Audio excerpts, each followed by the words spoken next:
The organisation Vote Leave and a number of other supporters of the Leave campaign have published an estimate of the total cost of regulation to the UK. You're familiar with that figure, aren't you? I'm familiar with various figures that have been published on this subject. And which one springs to your mind? There's a few different figures that spring to my mind. There's a figure from the British Chambers of Commerce.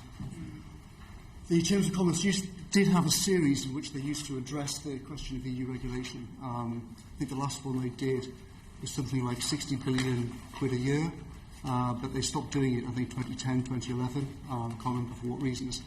The main figure which tends to be used is one by Open Europe. Okay, and that is? That is 30 billion a year, roughly speaking, 33.3 billion. Which is per week? No, 33 billion a year. You don't know the figure per week? Roughly 600 million. That's what I'm asking for.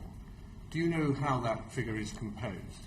Yes, they looked at a series of EU regulations, and then they looked at the government's impact assessments of those.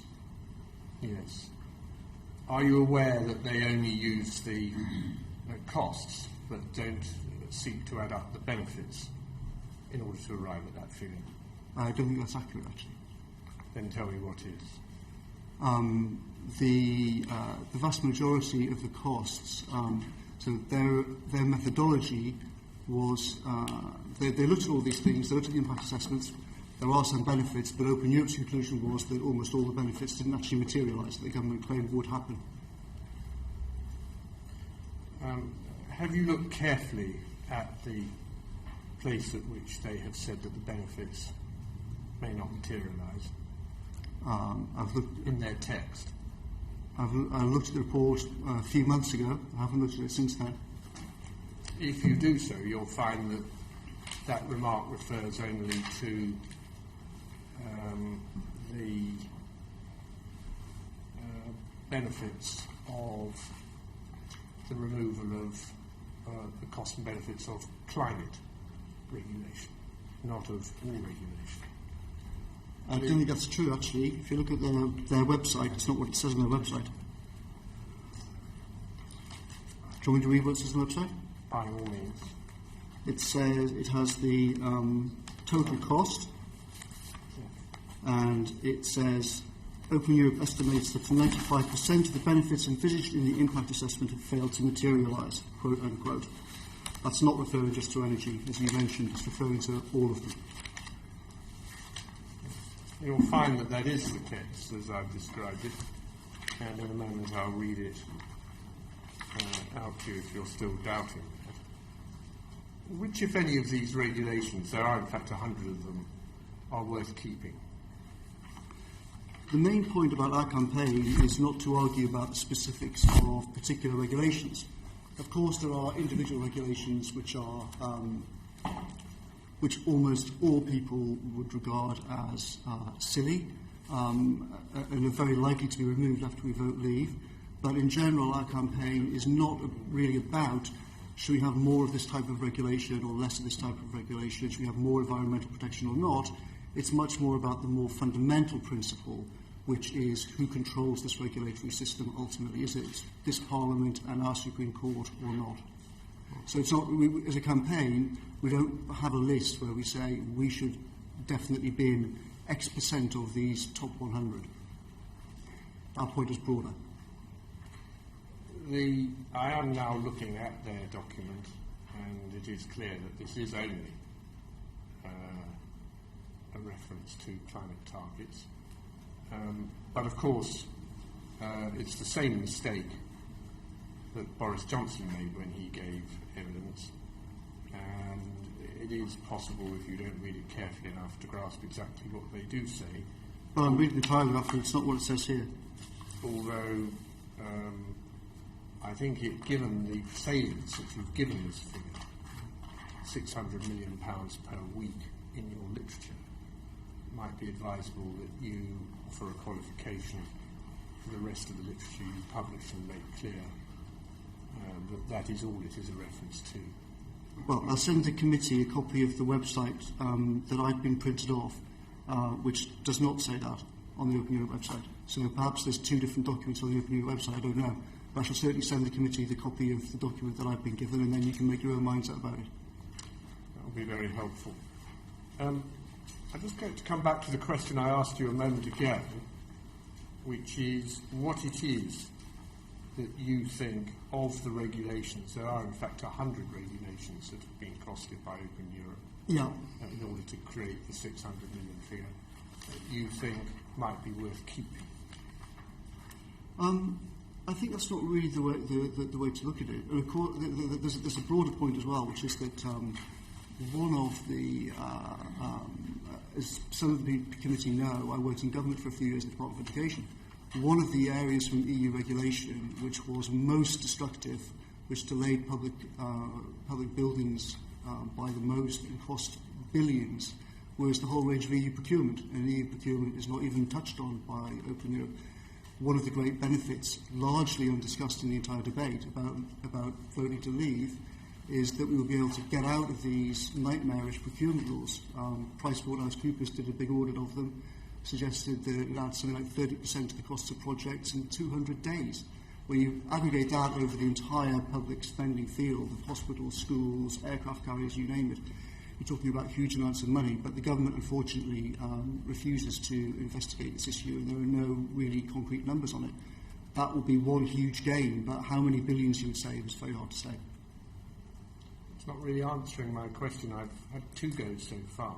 There's 100 regulations out there, which have the cost of which has been estimated and aggregated, and I'm asking you which of those regulations in whole or part you feel might have sufficient benefit to warrant being retained. Well, You've not been able to give me a single example so far. Vote Leave doesn't run campaigns saying get rid of this specific regulation. There are very few things which we focused on individually. Clinical Trials Directive is one where I think the problems with it are so enormous that it's fairly obvious. You've got the whole field of Nobel Prize-winning scientists saying for year after year this thing is crazy and it's killing people. That's one example which I think most people would say should change. But generally speaking, we don't touch on that because it's not really our job to do that. Our campaign is much more about the fundamental principle of who controls this system. Do you think that it's likely that we would want to retain regulation to ensure that banks So I didn't hear what you said. Great nation. Do you think it's likely that we would want to maintain regulation to ensure that banks are appropriately capitalised? I think that these big investment banks drove the whole system off a cliff in 2008. I think that taking back control over the regulation of the banks and over vital issues such as capital requirements is crucial. I certainly would not trust that to the cesspit of Brussels lobbying, where Goldman Sachs has its people in there and its fingers in every pie. I think that this Parliament should decide the rules on how banks like Goldman Sachs operate. Have you taken a look at the Capital Requirements Directive? I have not examined it in detail. I know that there are some people who say that actually in some ways what the EU has done in some of these areas has been sensible since the 2008 financial crisis. But that, of course, is not the main point. You don't think it likely that we will want to maintain a measure of higher capital requirements than we had in the run-up to the crash? I think we certainly should do, and I certainly would not trust decisions on that to the European Commission, the European Court of Justice, and the Brussels lobbying system. A substantial proportion of the figure for the cost of regulation, that is a substantial proportion of the £600 million a day, is in fact the cost of an estimate of the gross cost to banks of fulfilling the terms of the Capital Requirements Directive. you don't think it likely that we would want to carry on increasing risk-weighted assets for banks, as I we think have been in the past under the provisions of, after all, this is all implementing only Basel III. This is derived not ultimately from EU legislation, but from a broader international agreement of which the EU forms part. Well, you made a very important point there. One of the great advantages of voting to leave is that Britain will regain its seat in a lot of these international institutions where it's currently represented extremely badly by Brussels, and will be able to argue for its case at the global level where increasingly these decisions are made, as you say, in banking, but in many other areas. You see the same phenomenon. The world's very different than it was in 1985 when Cofield and Delors dreamt up their cunning scheme of the single market. The world's changed. Regulation is increasingly moving to the global level. It's a very good reason to vote leave. When Open Europe were asked to estimate what estimate they made of the annual saving it was feasible to conclude might be obtainable with the removal of that list of 100 regulations, they told us, and this is also published on their website, that the correct figure is not 33 billion, but 13 billion. Are you aware of that? Wasn't aware of that, no, but as I said, the document anyway doesn't include all the costs of procurement, doesn't include all sorts of other costs of the European Union. So all of these numbers and all of these studies on all sides of the campaign, in government, depending on one's point of view, the methodology behind lots of these things is questionable. Anyone who took any sort of rigorous approach to it, if you sat a bunch of physicists down and looked at all of these studies, there's almost nothing the economics profession produces which would withstand any sort of serious scientific scrutiny. So these numbers really are looking at sort of orders of magnitude, I think. And you've got the British Chambers of Commerce saying 60 billion, you've got Open Europe totting up numbers and saying 30 billion. What the true figure is, nobody knows, but it's giving you an indication of the sort of order of magnitude of the impact of what the European Union is doing. If nobody knows the true figure and you're saying that we should be working off orders of magnitude, it might be sensible, don't you think, to use the figure that Open Europe themselves say is the maximum feasible to use as the likely annual saving from the removal of EU regulation. Well, what we'll probably be doing is we'll produce something which brings together a lot of these different reports, the Open Europe report, the Chambers of Commerce, a lot of these different things, and says, here is a range of different estimates, here is a reasonable way of looking at it, the methodology is what it is, no one should take these things as any kind of specific indicator, but it gives you a rough idea. It's similar in a way to the whole issue about what percentage of our laws are made by the we might come on to that in a moment, EU. but don't you think it might be a good idea to have done that work first, rather than now to be telling us that you might start to draw together a list of all these various Well, we have all sorts of documents. costs and benefits of regulation? We have all sorts of documents and all sorts of briefing notes. We're very happy to send you a copy of one that has all of these things laid out if you would like. So what you're saying is that there's a range of numbers. We shouldn't take any particular number that you're using as a headline number, and you are using the £600 million per week, the 33 billion per annum cost of regulation all the time in your literature. You're now telling us, I think, in evidence that we should set that at a heavy discount, not give ourselves too much, not worry about it too much or its accuracy, because it's just one of a range of numbers that might be taken into consideration. Have I got right in summary your evidence? Roughly speaking, what you're saying, I think, is a reasonable perspective. As I said, all the campaigns on both sides and the government produce these economic studies. They have various numbers. Anyone who takes decimal points seriously in these things, I think it's crazy. Well, this is a decimal point that's moving along quite a long way, isn't it? I mean, what we're talking about... There's a decimal point in the Open We're talking about Open a Europe decimal figure. point that shifted quite a bit from 33 billion to 13 billion at a stroke. Or to 60 billion according to the Chambers of Commerce.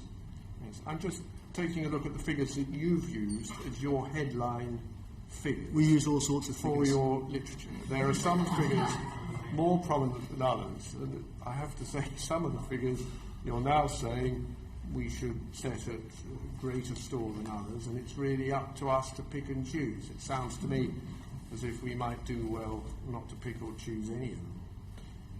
I'd like to move on to EU contributions. How much is Britain contributing per year to the EU budget? According to the ONS, it's I think it's 19.7 billion, okay. 19.1 billion. You are aware that there is a rebate in place, don't you? I'm aware there's a rebate. Yeah. Do you know how much the rebate is? The rebate is 3 or 4 billion, I think. It's 6 billion. Are you aware what happens to the rebate? Yes. Physically. Perhaps you'd like to describe that to the committee. I think the interesting thing about the rebate is I've just asked you to describe what happens to the rebate. What happens to the rebate you are is... aware of what happens to the rebate, so I'd now like you to describe it. What happens to the rebate is that there's an enormous row constantly between Britain and Europe about how much of our money we get back. And we lose these arguments and we get some of this money back in a very unpredictable way. If you look at how the accounts are done by the ONS, one of the reasons why they look at the actual figure, unlike the Treasury, not the estimated figure is, they have to work out the rebate in arrears to find out where on earth the negotiation got to. Okay. What I'm asking you, perhaps it's my fault for not being precise enough. There is a sum of money, £19 billion a year. There's a rebate. That is debited from the UK government, yes. That is, you think, debited from the UK government. So what I think is the ONS fund. It's how the ONS defines it itself. Right. It's not, in fact, debited from the consolidated fund. 6 billion of it never leaves the consolidated fund. It is, in fact, debited. That's exactly what the ONS says. If you don't like that, then you should argue with the ONS, not with me. I'm just telling you that it never leaves the UK. It's debited from the UK. For the whole of this period. It never leaves the UK, it never crosses the exchanges. When you're sitting in your slippers talking to Mrs. Tyree and you're looking at your bank statements, and you look at your bank statement and it says X amount of money is debited from your account, that means it's gone from your account, doesn't it? It's pretty clear what that means. And the debiting is exactly what the ONS says here. It is debited from the UK. Table 9.9 of the ONS, that's what it says. As I just explained to you, and I used to work in the Treasury, and I was in the Treasury shortly after the Fontainebleau Agreement was negotiated, this money never leaves the Treasury. And I think it's quite significant, therefore, that we should work off figures that have some plausibility. 19 billion is not the figure that we pay across the exchanges. We pay 13 billion across the exchanges. We are debited 19.1 billion according to the Office for National Statistics. That's an accounting procedure, but the money never leaves the UK, Mr. Cummings. What happens on your bank statement when you're debited? £19. That means you're debited £19. That's what the ONS says we're debited, 19.1 billion. How much of the EU's expenditure in the UK do you think we, the UK, after Brexit, would want to continue with? How much of the what, sorry? I didn't catch what you said. How much of the EU expenditure that takes place in the UK do you think we would want to continue with after Brexit? Well, of course, similarly to the regulatory issue, it's not for vote leave to say what should happen. Our fundamental argument is that it's up to, we should become a normal self-governing democracy again, and that it should be up to elected representatives to have these arguments. I think there are some areas where all sensible people would say that after we vote leave on the 23rd of June, we don't want a whole load of cliff edges with funding. I have a particular interest in science, for example. It would be crazy suddenly to stop a huge amount of science funding as soon as we leave. So I think that a lot of the money which currently is spent by the EU in this country, we would continue, some of it permanently, some of it temporarily. In some areas, I would hope that the British government, freed from the nightmare of Brussels, would actually choose to spend more money. But that would be up to the democratic government of the day. You've said it's not for you as an organisation to say what would happen, but you have said what you think should happen in a number of areas, haven't you? You've said we will pay farmers at least as much as they get now. And that's, I'm reading from your website. You have said there will be financial protection for all groups that now get money from Brussels. I'm quoting again from your website. That does sound to me like an organisation that is saying what it thinks should happen to this money. Well, we're saying that there are various MPs who've spoken at events we've had. George Eustace, for example, spoke about farming and the problems that he sees every day with the CAP system, and he suggested that various ways in which you would deal with the EU payment system once after we vote leave. So we've given some indications, but we haven't given a sort of specific detailed budget because we don't really think it's our role to. But I do think it's important, we think it's important, to assure groups such as the Royal Society and to farmers that none of the serious people who are likely to be part of the next government and who are thinking about this in a position to take decisions on it are arguing for some kind of big cliff edge where suddenly this money is taken away. I think that's a sensible, whichever side of the argument you're on, it seems like a sensible way forward not to have any kind of jarring process with funding. But we are agreed, aren't we, that where you say there will be financial protection for all groups that now get money from Brussels, there will be a sum of money, a cost of that financial protection. Certainly, of course. Right. Have you made an estimate of what that might be? No, because it depends on exactly what the government of the day decides to do and exactly how it decides to do it. It hasn't interfered with your decision to carry on using the £350 million a week figure for gross EU contributions, has it? I mean, bearing in mind that we're not going to get anything like that sum, are we, if we're going to continue with all this financial protection? Bearing in mind that we are debited 19.1 billion a year according to the ONS, then that sum will be ours to spend as we wish after the 23rd of June. The truth is that you are spending quite a lot of this money even before you've got it back, aren't you? You're telling people, for example, that there are opportunities for extra money to be spent in the NHS, aren't you? Certainly, but once we stop being debited 19.1 billion a year, then there's a lot of money to go around. That doesn't even touch all of the other costs, for example, that the EU imposes, as I said before. Imagine what will happen to the school building programme, and I know this from personal experience working with Michael Gove in the Department of Education. There will be billions over a decade saved in school building programme once we are free of the horrific EU procurement rules. And that figure is not included. The 350 million quid a week figure that we use is an underestimate of the savings that we will make from leaving the European Union, not an overestimate. Oh. What do you reckon the right number might be?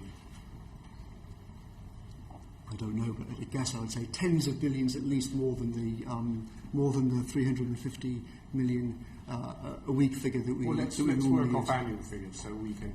We've got a 33 billion figure.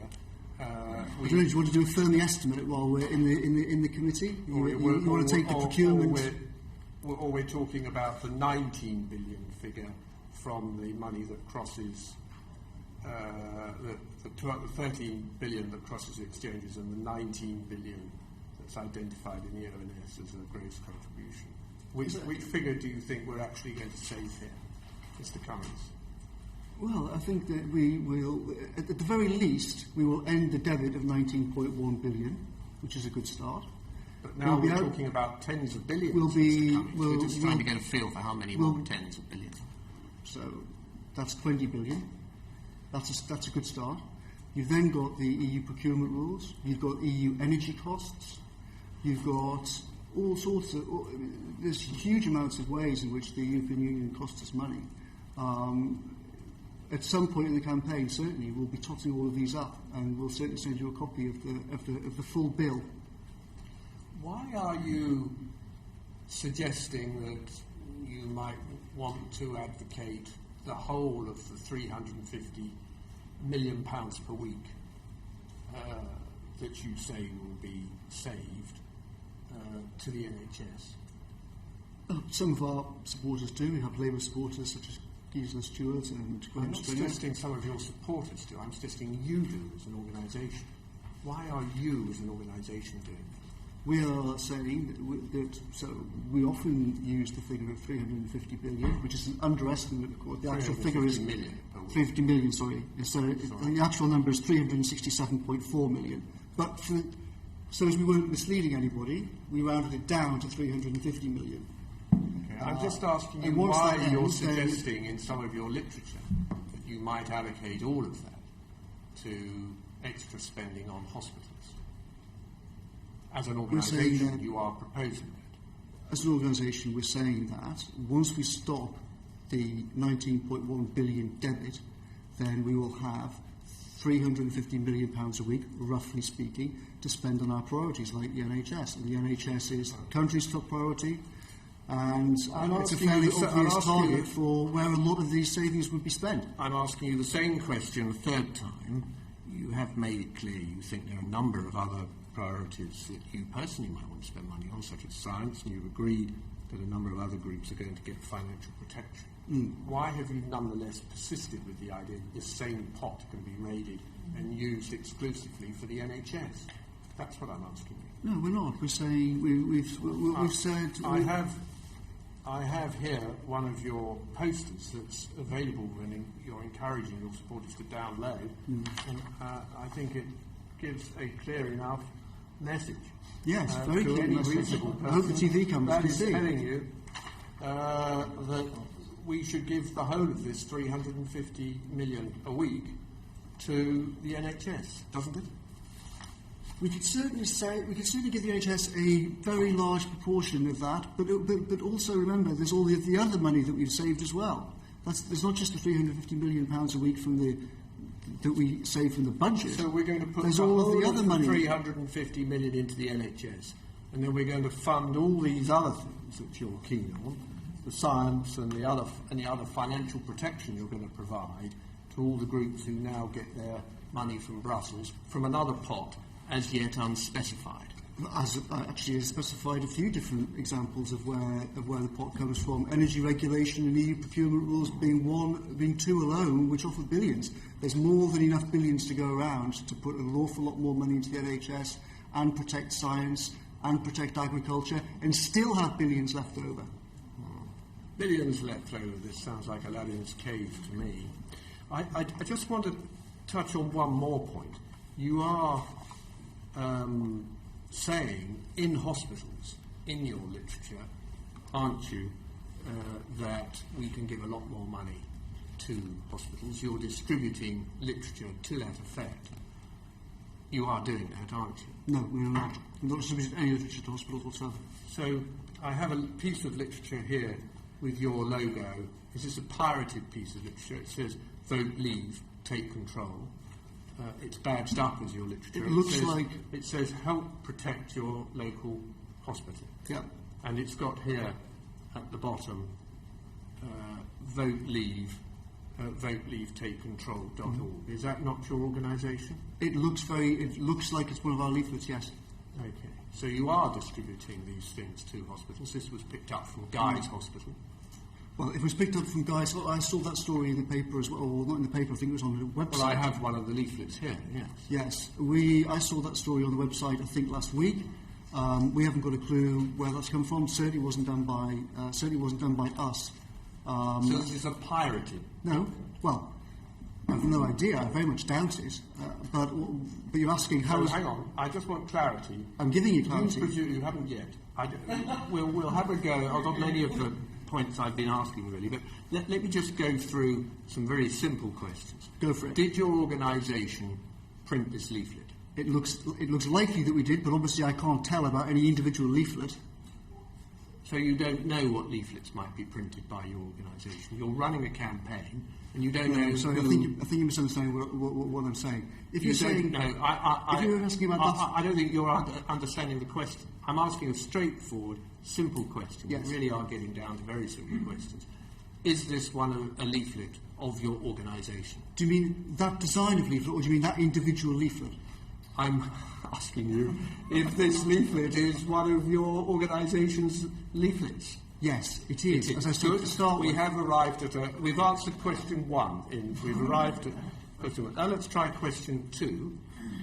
Do you think that it is reasonable that somebody might misconstrue this leaflet at first glance as a leaflet produced by the NHS, since it has an NHS logo in the top right-hand corner? No, it says vote, leave, take control on the bottom with our logo. Okay. What do you make of that logo there, that NHS logo? What do I make of it? Well, do you think it looks like the logo of the NHS? Looks roughly like it from here. Yes. Well, it looks roughly like it from almost any distance. Here is an NHS document encouraging you to eat better food, and you'll see that the logo is strikingly similar. In fact, they're almost identical. It takes an expert eye to tell that the one is not the other. One of them is italicised slightly, one of them is not. Do you, now that you've had a chance to consider whether you did in fact produce this leaflet, and you've now agreed that it does look like an NHS leaflet at any reasonable distance, do you think it might be a good idea to think twice about putting out literature as misleading as this?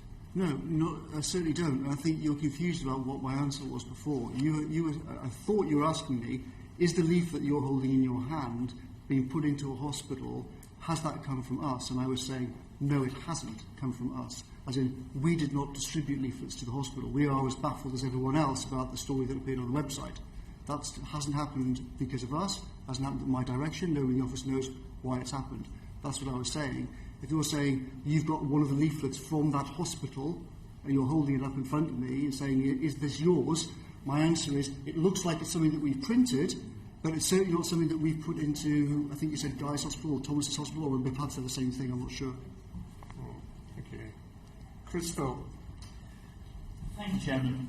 I'd like to start by asking about the costs and benefits of membership of the single market. You've published some figures in which you've assessed the sort of net cost or benefit of the single market. Can you tell the committee, just in summary, what the conclusion of those figures was? So which document are you talking about? A briefing titled The Single Market is Failing British Business. You have to give me a copy of it if you want me to. Okay, so it says there's all sorts of briefings all over, so I think we've established that already.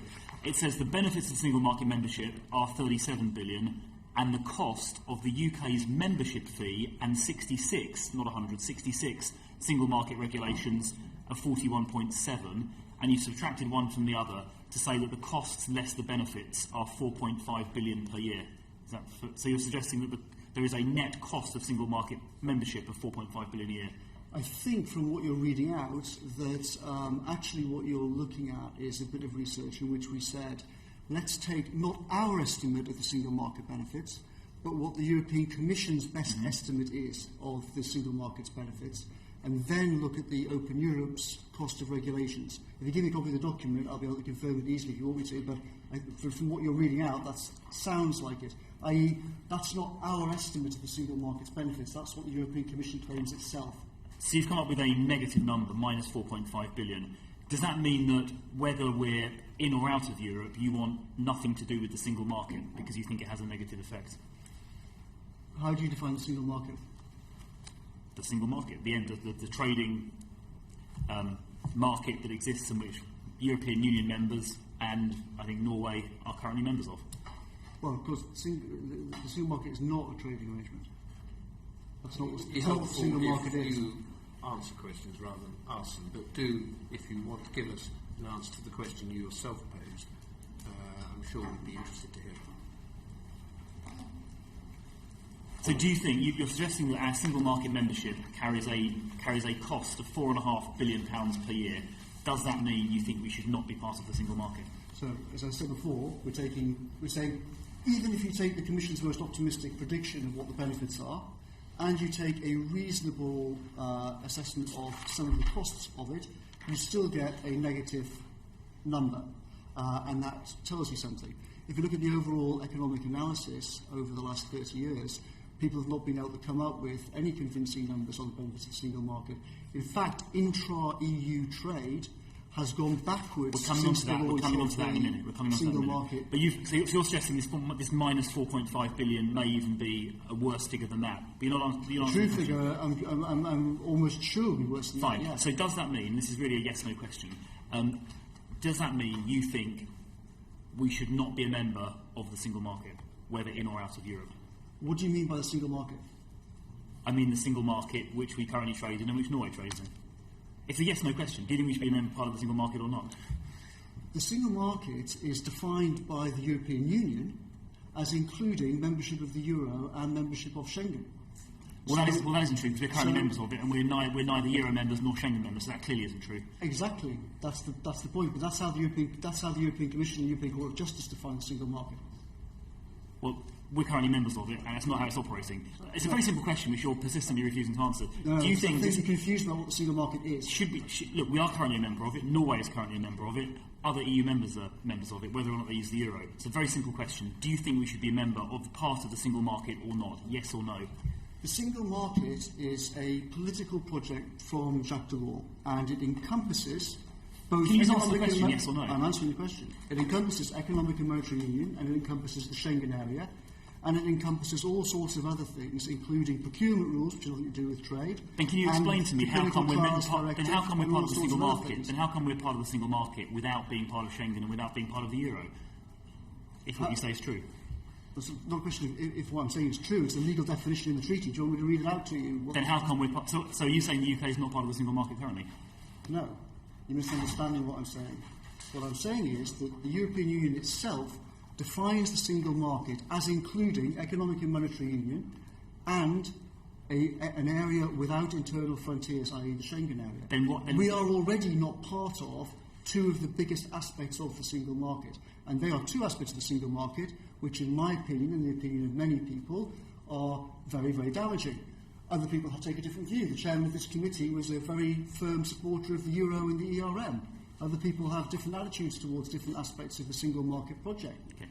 As a matter of fact, I was an opponent of joining the ERM when we did, and I've never been a firm supporter of the euro project either. But don't let it worry you, Dominic. It sounds as if you're as fast and loose with those facts as you are with all the other facts you've So when I'm asking this afternoon.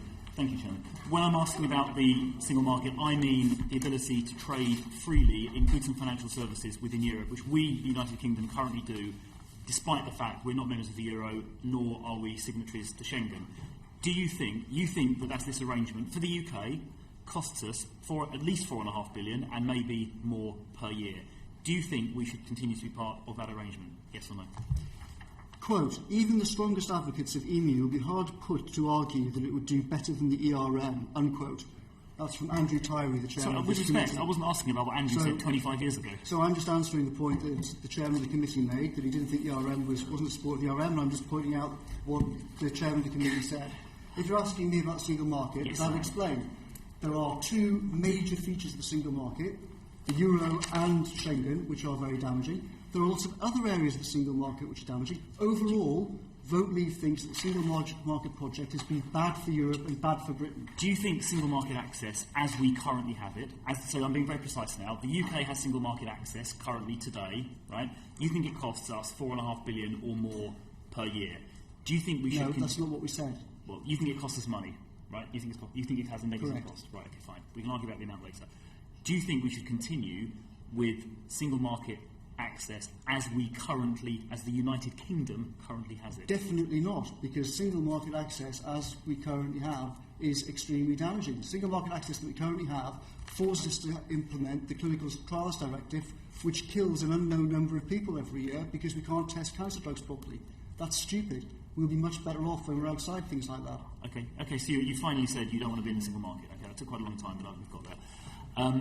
The figures you've quoted, the illustrative 4.5 billion, which you think is very conservative, you've arrived at that, as I said, by taking the cost of 66, not the 100 we talked about before, but 66 regulations costing, according to you or Open Europe, 22.6 billion a year, and you've added to that the 19.1 billion gross EU figure that you mentioned before. You add those together, you get the 41.7.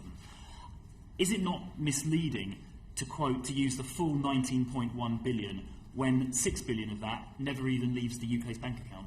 And in fact, were you to exclude that 6 billion, which seems reasonable because we never actually pay it out of our bank account, in fact there'd be a positive number, not a negative one. No, I think you've confused the numbers. As I explained before, the Office for National Statistics says 19.1 billion a year is debited from the UK. That's not me saying it, it's not Vote Leave saying it, it's the Office for National Statistics. If you don't like their definition of debit, then you should take that up with the ONS. But so if you may be talking about debited in an accounting sense, there is a simultaneous credit of £6 billion, and in terms of cash physically going out of our national bank account, only 13 billion crosses the border and goes to Brussels. No, but then you're using this argument about the rebate, which has no proper purchase. In what sense? Well, because the rebate is not just our money. The rebate is something that has to be argued over, and the European Union often says that we don't have it. I'll quote the guy who's running the In campaign. It is not a unilateral decision of the British Treasury or the British government to just say, quote, this is our rebate, we're entitled to it, pay up, unquote. The way this works and has always worked is there is a negotiation with the European Commission. That is a direct quote from the Chancellor of Exchequer and the guy who's running the In campaign to this committee. We don't have to ask them to pay up, we simply don't give it to them, we just deduct it at source. We pay them 13, not 19. Wrong, that's not what the Chancellor says. The fact is, we pay them 13, not 19. That's not what the Chancellor says. If that's true, then you should bring the Chancellor back and ask why he's misled this committee, because it's not what he told you. I think I know who's misleading the committee. Right, you mentioned intra-EU trade earlier, so let's just talk about that. Your website says that the EU's own figures since 1999, and you repeated it a few moments ago, shows intra-EU trade has declined. Can you just comment on those figures and where they come from? I think there's been... Over the years, I've seen all sorts of studies on this. The Fed in New York did a big study a couple of years ago about it. There are lots of different numbers floating around, but they all show the same rough picture. From when we joined the economic community in the 70s, our trade... Well, that's about 1999. Your website refers to 1999, and that's the period to today, and that's what I'm asking about. You say that since 1999, intra-EU trade has slightly declined. I'm just asking you to tell me where those figures come from and what the figures are. You're asking me what? I'm asking you to say where those figures come from and what they are. You're saying you've got the document in front of you, not me. So I've got your quote from your website. I don't know where it came from, which is why I'm asking you. You can enlighten me. There'll be European Commission figures or Treasury figures or ONS figures, whichever. I can send. Well, if you make a note of it, I'll send you the exact source for it. Well, that would be helpful if you make a note of it and send it to us. So I'm looking at figures from Eurostat, which perhaps you don't think is reliable, but anyway, which shows that in nominal terms, intra-EU trade between 99 and last year grew from 1.5 trillion to 3 trillion, so in nominal terms it doubled. In real terms, so adjusting for inflation, it was 2.2 to 3, so that's a 39% increase. Even as a share of GDP, it grew, so the most sort of conservative possible way of defining it, it grew from 17.2 to 20.8. So on any measure, nominal, real, or as a proportion of GDP, intra-EU trade grew in the period 1999 to 2015. Well, you've got that set of figures. As I said, I'll provide you detailed sourcing for where the other ones come from. We always use official figures, so they'll be from the Treasury or the ONS or whichever. The fundamental story is, since the creation of the single market, is clear. It was sold as a project that would lead to a huge boost in intra-EU trade, which hasn't materialised. Trade, it hasn't materialised for Britain. It hasn't even materialised between Germany, France, Italy, the core of the Eurozone. Well, according to this, it's gone up by 39% in real terms. Well, I think you're looking at the wrong figures. But I beg your pardon? I think you're looking at the wrong figures. Well, you better raise that with Eurostat, because they come from Eurostat. We'd be interested, I think, to see any alternative figures, should they exist. Certainly. Thank you. I'd like to just ask, I think one of my colleagues will be asking about post-Brexit trade arrangements with the remainder of the European Union. I'd like to ask, if I may, Chairman, one or two questions about post-Brexit trade arrangements with non-EU countries, so the rest of the world. So you're too clever and quick for me. I didn't follow that. So, okay, I'll try again. So one of my colleagues, I think, in due course, will ask about post-Brexit trade arrangements with the rest of the EU. Yes. I'd like to ask one or two questions about post-Brexit trade arrangements with the rest of the world, so not the EU but the rest of the world. Right. What is your sort of straw man or proposed vision for how our post-Brexit trade arrangements with the rest of the world might unfold? What do you think will happen if we leave? After we vote leave, we will be outside the EU's common commercial policy. We will regain the power to make our own trade deals. We will regain an independent voice in the World Trade Organization.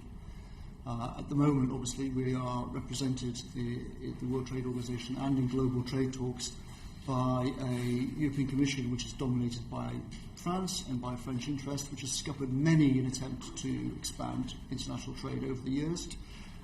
Once we take back control of that ourselves, then we'll be in a much stronger position to expand free trade, to push generally for a more open trading system in the world. And do you think we have the British Civil Service has which obviously you've worked closely with in the past, has the institutional capability to do that? Do you think it's high enough calibre? I think Whitehall, I've written about this extensively. I think there are huge problems with how Whitehall operates these days. I think there are huge problems with the diversion of clever people away from Whitehall. I certainly would not be confident now with the Foreign Office and the rest of Whitehall negotiating almost anything. We've seen what an appallingly cack-handed job they've just done of the last EU negotiations. A lot of these guys can't negotiate their way out of a paper bag. So in the short term, no, there'll have to be a huge amount of work done in order for people to raise their game.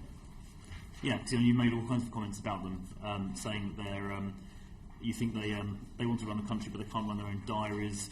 You said they're the wrong people with bad education and no Correct. training, and you said it's a bureaucratic system gone wrong, so duff people are promoted. So exactly so. To rely on these people to negotiate annual arrangements seems like a bit of a stretch.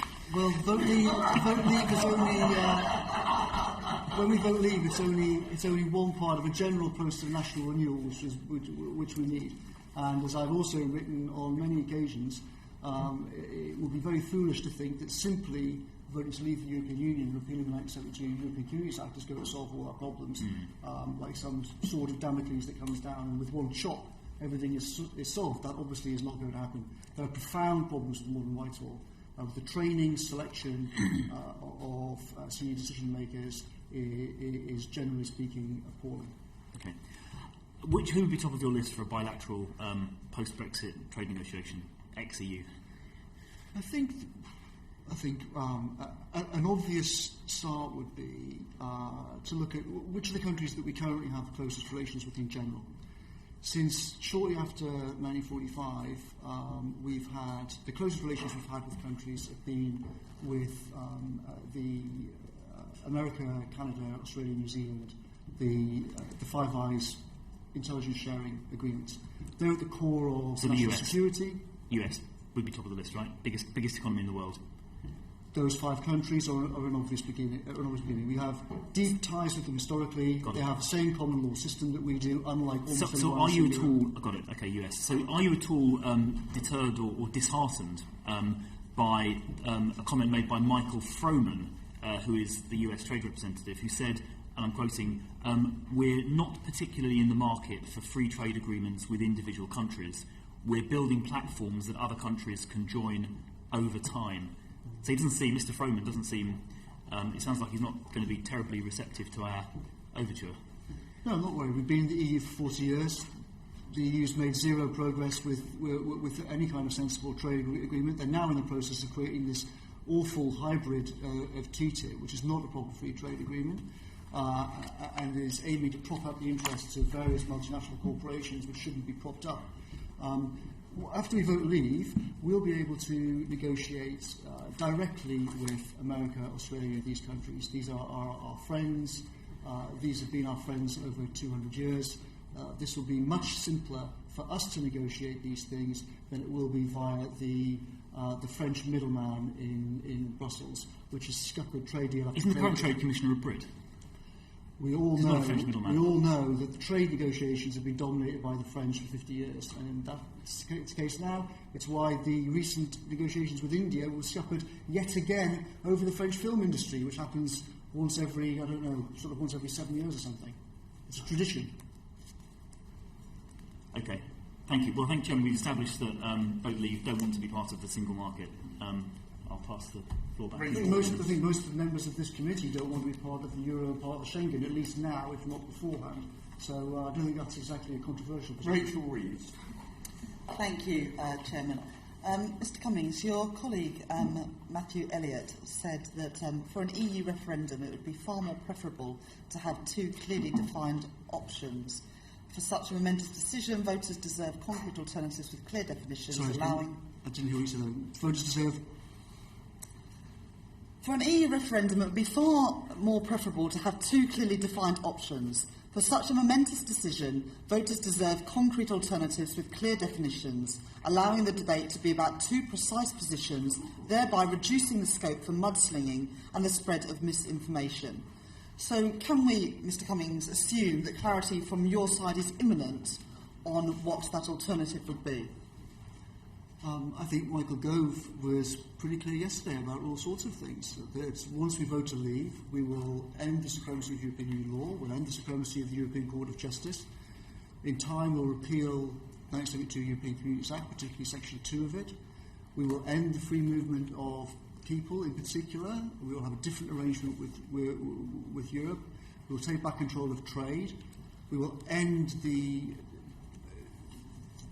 menace of the Charter of Fundamental Rights, which gives the ECJ power to rule on practically anything that they want to from now on. I think it's a pretty clear agenda. But even today, it's not a controversial picture either. Even today, Mr Cummings, we haven't had clarity, for example, on whether this money that you believe would be saved would go on the National Health Service, would go on farmers, would go on science funding, for example. So I think it would be fair to say we are lacking... all these great causes. Sorry, if I finish the question.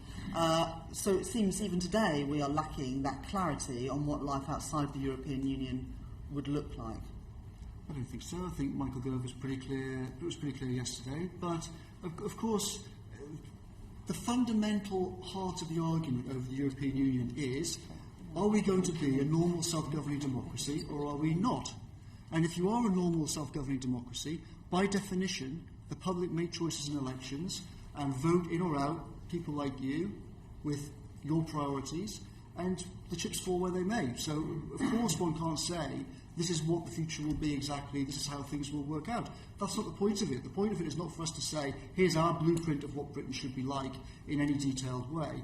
The most important thing about the EU is not any individual policy. It's institutions for error correction. Do you have a system in which you can correct errors quickly, learn from things fast, adjust, which has been one of the great strengths of the Anglo-American system over 200 years? Or do you have a system in which bureaucrats and a judicial system entrench ideas in a bureaucracy which is extremely slow to move, change, adjust, adapt to errors? Clinical Trials Directive is a classic example. 10 years of Nobel scientists saying it kills people, nothing happens. If we look specifically, Mr Cummings, at the macroeconomic impact of Brexit, will the Vote Leave campaign be setting out their analysis of the macroeconomic impact of leaving the European Union? We will, but we won't be indulging in publishing any of the snake oil, quote, models, unquote, that the Treasury published. No, it's the work of charlatans. So when will you be publishing that economic impact, and who will be doing it? We'll be publishing all sorts of things on the macroeconomic impact of leaving, but we won't be publishing these spurious numbers like 4,300. I've heard, Mr Cummings, what you won't be publishing, but what will you be publishing? We're publishing all sorts of analysis about international trade and how we think things will improve. A macroeconomic impact assessment is not just about international trade, it's about GDP, inflation, the currency, productivity, all those range of issues. So what I'm asking, Mr Cummings, and if the answer is no, you could just tell us that. Will the Vote Leave campaign be setting out their analysis of the macroeconomic impact of Brexit? We will set out our analysis of the macroeconomic impact of Brexit, but it won't look like the spurious documents. I've heard, Mr Cummings, what you won't be doing. What I'm asking is what will you be publishing? I think I answered the question. Of course we will be publishing that. And I also asked Mr Cummings who will be doing that analysis for you. We'll find out when we publish. And when do you intend to publish it, Mr. You'll Cummings? find that out when you publish it. We don't publish our grid for everyone to look at in the campaign. Okay, well, I look forward to reading it when it becomes available.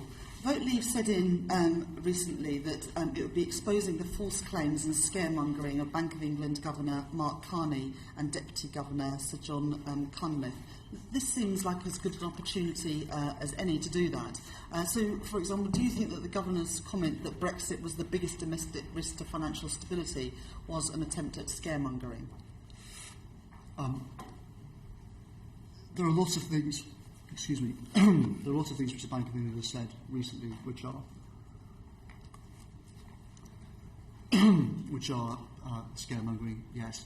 I was campaign director of the anti-Euro campaign 15 years ago. I heard all of this stuff back then. The skies will fall, there'll be plagues. I'm not asking about something that happened 15 years ago, Mr. Cummings. I'm asking about the recent comments that Bank of England Mark Carney made at this committee that Brexit was the biggest domestic risk to financial stability. Do you believe that those comments from the Bank of England governor were scaremongering? I do not think they were wise. Do you believe they are scaremongering? I've just said, I used my own words. I don't think they were wise. I don't think they're accurate. I think that the Governor of the Bank of England has made all sorts of mistakes in how he's intervened in this debate. But I also think he's entitled to share his view with people. Of course, other distinguished figures, such as Mervyn King, have given a very different picture of what they think on these issues. The reason, Mr. Cummings, that I use the word scaremongering is because it's the word that Vote Leave has used previously. And you said that you would be exposing the false claims and scaremongering of Bank of England Governor Mark Carney and his deputy, Sir John Cunliffe. So have you changed your mind? We'll certainly be exposing scaremongering. We'll be exposing all scaremongering as well as effectively as we can do in the next few weeks.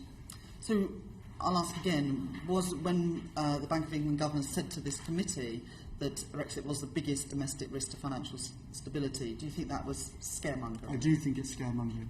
Thank you very much. The Monetary Policy Committee said that a vote to leave might result in an extended period of uncertainty about the economic outlook, including the prospects for export growth. Do you think the Monetary Policy Committee are scaremongering as well? No, I think that the establishment has a general... the establishment operates on the basis of herding around conventional wisdom. It's why the establishment has got every big foreign policy decision wrong since trying to deal with Bismarck in the 1860s. All the big things, Whitehall and Parliament have unfortunately got wrong since then. And they herd. It's what happens all the time. They herded behind the ERM. They herded behind the Euro.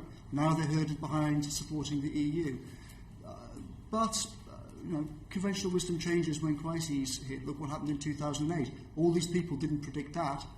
An eclectic group of other people, often from outside the economics profession, outside politics, outside the establishment, they are the people who accurately said the financial system's going to fall off a cliff. It wasn't the people that you're quoting.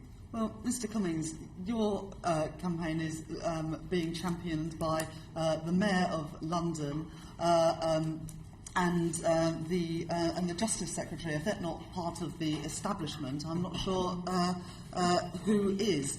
So I don't think this is an issue about the establishment versus everyone else. It's very much about establishment thinking and conventional wisdom and herding. Well, would you not agree that the Mayor of London and the Justice Secretary are part of the establishment as much as the Governor and Deputy Governor of the Bank of England? No, I wouldn't. I think they are champions of an anti-establishment, anti-conventional wisdom thinking. Michael Gove has been like that for many a year. Like that product of Eton. Yes, I was going to say, did his anti-establishment credentials stop before or after he went to Eton College? Exactly. I would argue, Chairman, that Mr. Rees-Mogg might also be part of the establishment. The point is that this is not the establishment versus everybody else. Different members of the establishment, and you have mentioned former Bank of England Governor Mervyn King, the former Chancellor Nigel Lawson. This is not the establishment versus everyone else. Different members of the establishment have taken different views on this referendum, and we'll find out what the country thinks on the 23rd of June. But my question remains. The NPC have made those remarks. Do you regard them as scaremongering, or are they just wrong? I think they're wrong. I think that, as I've explained, that when you have big institutional setups like the European Union, which have been around for many decades, and the whole kind of global architecture is built on them, there is an inevitable great reluctance from the other elements of that bureaucracy to see it shaken up. When the ERM blew up, a lot of people said, stay in it, fight at all costs to stay in it, don't discredit the idea. You've seen the euro now is mangling the Greek economy into a nightmare. And what is the view of the overall international bureaucracy? Try and prop the system up. Try not to face the fact that we, the guys in charge, have cocked it up. Well, the Greek people had a referendum, I believe, and they chose that they wanted to stay within the with the gun held to their head. And got all that wrong. A very sad picture as well. I thought you, as a Labour Party member, wouldn't have order, Mr. Cummings. Await the question. Thank you very much, Mr. Chairman. I don't think you know anything about me or my politics, Mr. Cummings, so maybe you don't want to comment on those things. Coming back to some of the points that Chris Philp mentioned in his questions and the speech by the Secretary of State for Justice yesterday, he said in his speech, I'll just quote from him if that's okay, that it is sometimes claimed that we will only get free trade if we accept free movement, but the EU has free trade deals with nations that obviously do not involve free movement. You do not need free movement to have free trade and friendly cooperation. And of course that is true. But let's not confuse free trade with the single market, going back to the point that Chris Philp mentioned earlier. But isn't it the case that you may be able to get free trade outside the EU, but if you are outside the single market, you categorically will not get that same trade in services that we get today?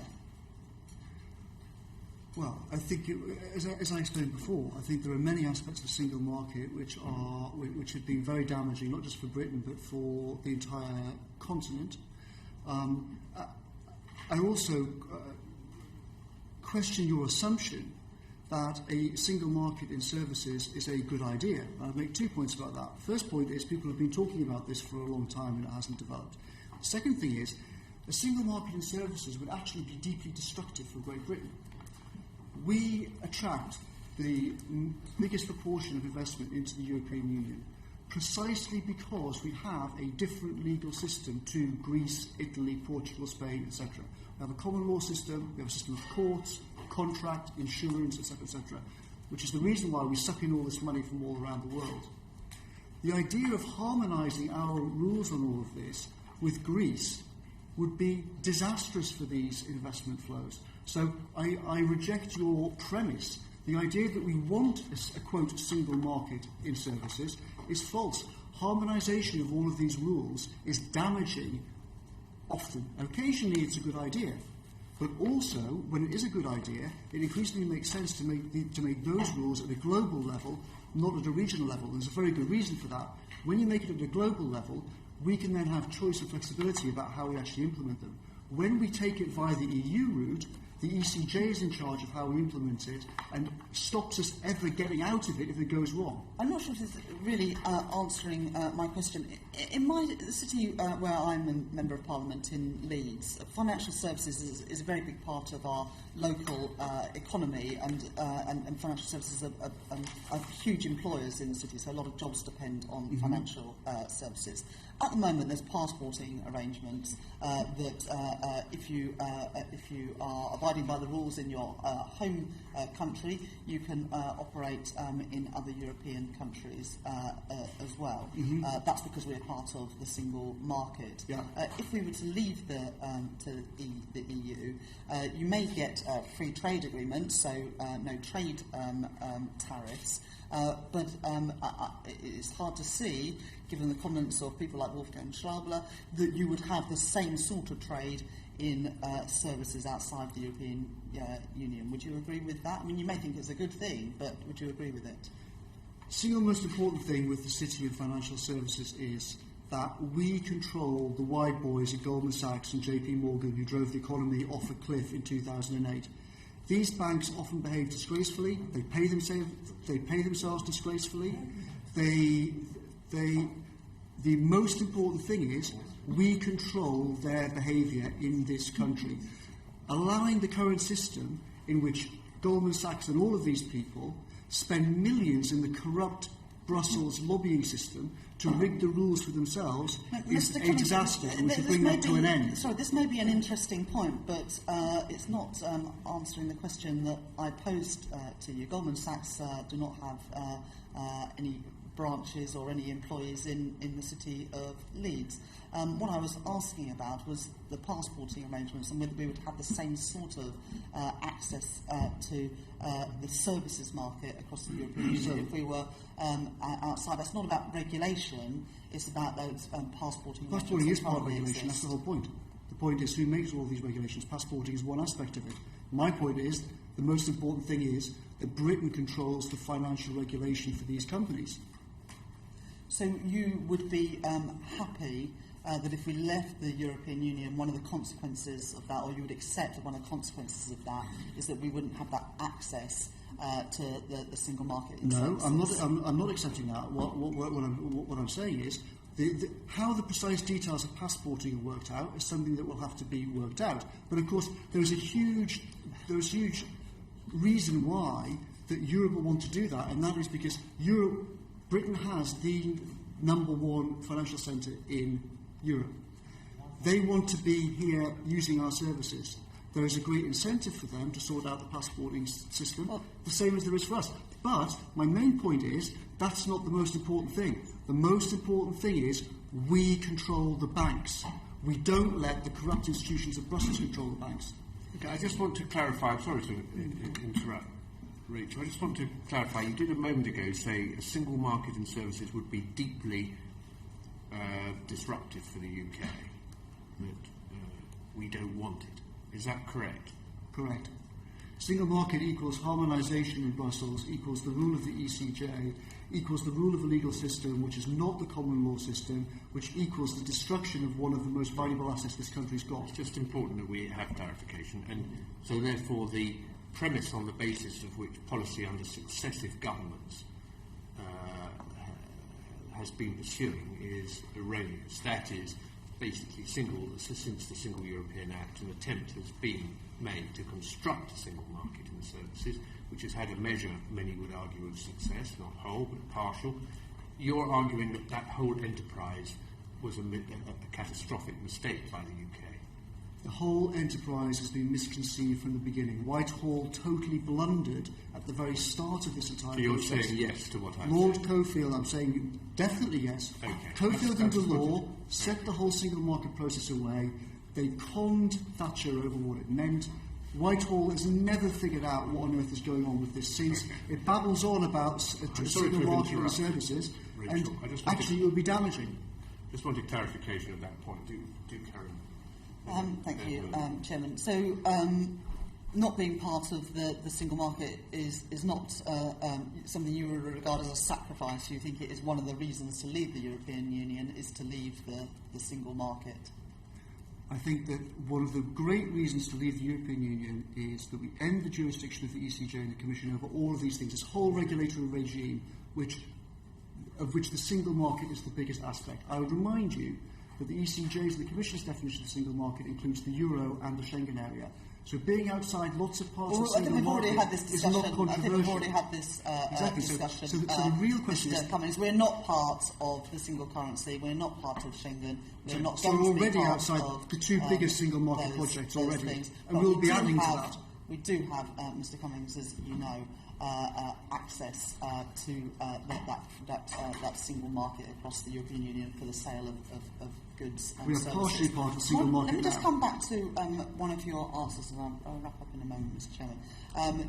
You said that other European countries would want to do deals with us because they want to access, for example, the financial services in London.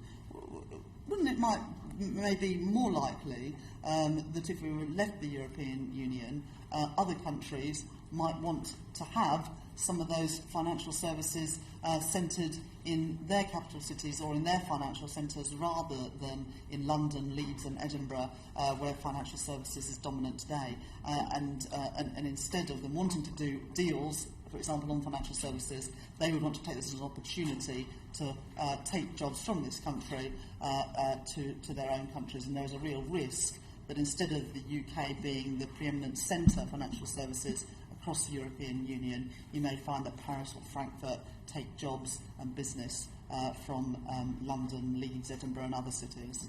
Good luck trying to get Americans to leave Chelsea and move to Frankfurt. That's not going to happen. It's not going to happen. We heard all of the same stuff over the euro. Never happened. London's position has strengthened since we stayed out of the euro. These scare stories, we've heard them all before. They don't mean anything. If you go and sit and talk to people at Goldman, I've talked to people at Goldman Sachs and these other banks about this sort of thing. And what do they say? They say privately, of course we've got to be in favour of the single market in public. We have to negotiate with the European Commission every day. They've got us by the balls. Of course we've got to go along with this. But do you think I'm going to move? Do you think I'm going to go and move to Frankfurt? Of course I'm not. Clear, the evidence that they have given both to this committee and in other fora, making clear that in their view there are benefits to their organisation from membership net, is false. There's two different things. Sorry, I just want to be clear. Is that correct? I'm giving you very straightforward, simple questions. Is it false or not? It's partially correct, partially not. They do think that the current system that they've got rigged with the European Commission is in their interests. And they are right in lots of ways, because they spread their money around Brussels very liberally, and they buy regulations that help them. But the idea that if we vote to leave, these Americans are going to leave Notting Hill and move to Frankfurt, I think is for the birds. I just want clarity on that point as well.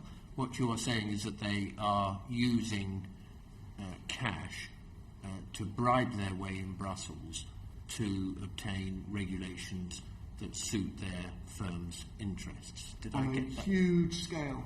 Okay, so they're engaged in a form of bribery to obtain the legislation that best suits them. Well, definitions of lobbying and bribery are always very difficult to draw clean lines between, aren't they? I see. And what you're saying is that line is being blurred all the time by Goldman Sachs at best, and perhaps they're the wrong side of it. Is that what I'm What I'm saying is everyone knows that Brussels is a deeply corrupt city, and everyone knows that the European Union is a deeply corrupt institution. Its accounts are it can't even cheat its own internal auditors well enough to hide the fact that its own accounts are dodgy, and every year it has to admit that. So I don't think that's a controversial position.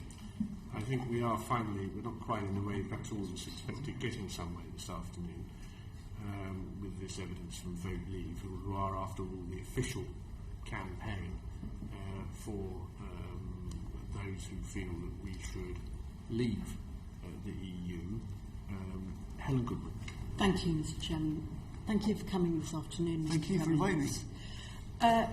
In the covering letter for Vote Leave's application to the Electoral Commission to be the lead campaign group, you said, "We are committed to campaigning in a way that will create a legacy for the country's democratic processes and traditions."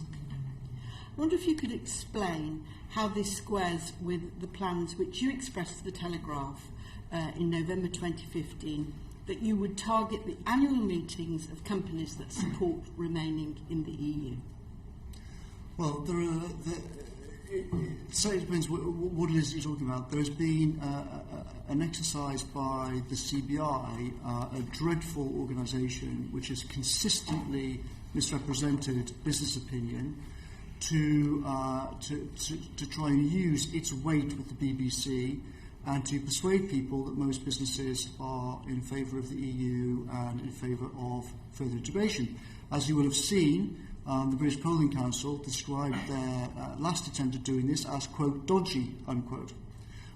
There are also all sorts of complicated aspects of You'll how be aware various that dodgy businesses... is a word that we don't use in Parliament. I know it's a word you don't use in Parliament. I'm saying I'm directly quoting what the British Polling Council described the CBI's methodology as, quote, dodgy, unquote.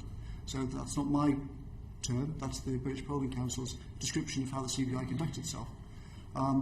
These things need to be exposed. I witnessed exactly the same process on the Euro campaign in 1999 when they lied repeatedly about their membership then. They lied about how many members they had. They lied about how they were surveying them. They persistently lied about business opinion, and they've been doing the same thing on the EU. So you're telling us that the CBI is lying about the views of their members when they are presenting the benefits of EU membership, which is felt by many large The organisations. CBI is so dishonest, it won't even tell you how many members it's got. That's the scale of its dishonesty. If you bring the CBI in here and say, how many members have you got, they won't tell you. Okay, Mr. Cummings. They hide all of these numbers precisely in order that they can cheat their surveys. Mr. Cummings, we won't get through my questions if you give such long, extended descriptions of your view of the world. Sorry. I don't quite see how you square that with the fact that over a third of FTSE companies wrote a letter saying that they support continued membership of the EU. So when you say FTSE, do you mean FTSE companies? Yes. Over a third of FTSE companies have written a letter, a public letter, saying that they support EU membership. Now, lots of those companies will be in the CBI. So the CBI wouldn't seem to be misrepresenting the views of their members if, quite separately, we see that a third of FTSE 100 companies are saying that it is in their interest to be in the EU. Well, remember the CBI also laughably claims to be the voice of British business, not just the voice of the 100 biggest companies in the country. So it ought to be representing the views of non-FTSE companies as well. Of course, in fact, they're lying about that and they don't do that, but it doesn't tally with what you're saying. Do you have the support of any FTSE 100 companies, Mr. Cummings? Simon Wolfson recently came out and said that he thinks that the EU is a bad idea. As an individual, but do you have any companies saying that they think it's a good idea? Generally speaking, the people who are on our side tend to operate on a personal basis for exactly the same reasons as I was just talking about regarding Goldman Sachs.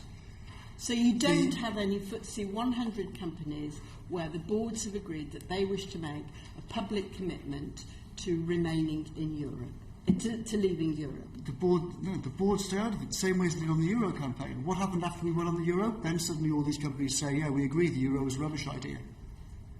So you think this is just a piece of games playing? I know it is. I know it is because I meet these people all the time. Well, you don't have a monopoly on meetings with people from industry. How many jobs do you think in this country relate to exports to the EU, depend on exports to the EU at the moment? I think that there is no good number for that because words like depend are so they're meaningless. You think it's meaningless to say that a percentage of the company's turnover which comes from exports to Europe means that a proportion of the jobs depend on exports to the EU. Is that what you're saying? I didn't quite follow what you're saying, but I'll say what I think. I was on the Euro campaign 15 years ago when the famous... Sorry, I'm not interested in the Euro campaign 15 years ago. Yes. I'm asking you, do you know how many jobs depend on exporting to the EU in the British economy? It's a very simple question. And I'm saying to you that the word depend renders the sentence meaningless. We've had this argument has been going since March 1999, when the big study was published about the so-called 3 million jobs depending on the EU. Now, you do know the numbers. So you do know that 3 million jobs in this country depend on exporting to the EU. I spoke to the guy who did that report the day the report was published in 1999, and do you know what he said? He said that the use of this campaign, of this report by Britain in Europe, is, quote, worse than Goebbels, unquote.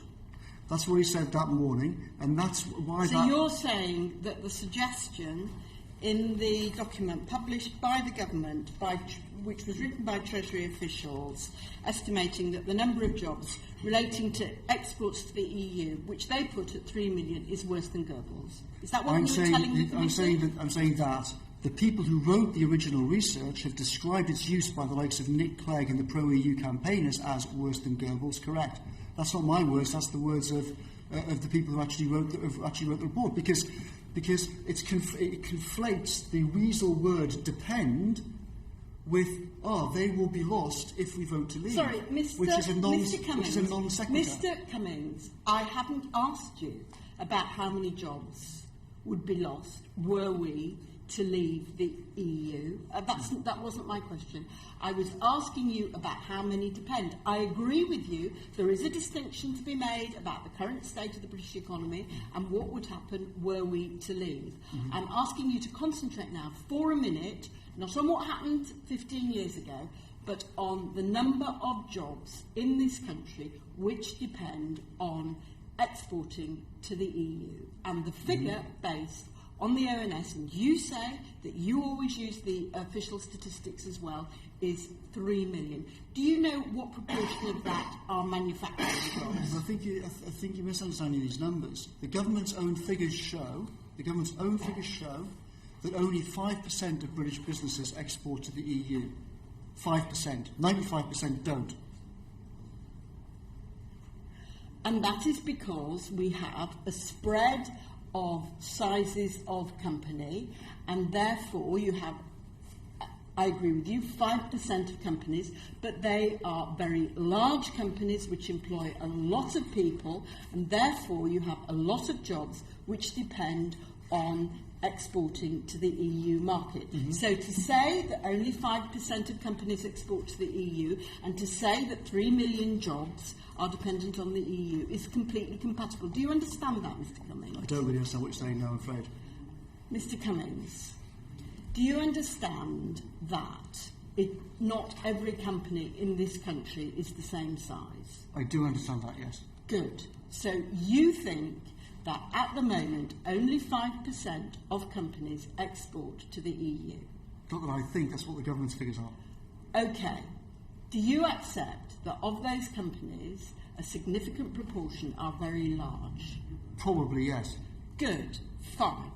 Now, of the 3 million jobs which are dependent on the EU exports... How do you define dependent?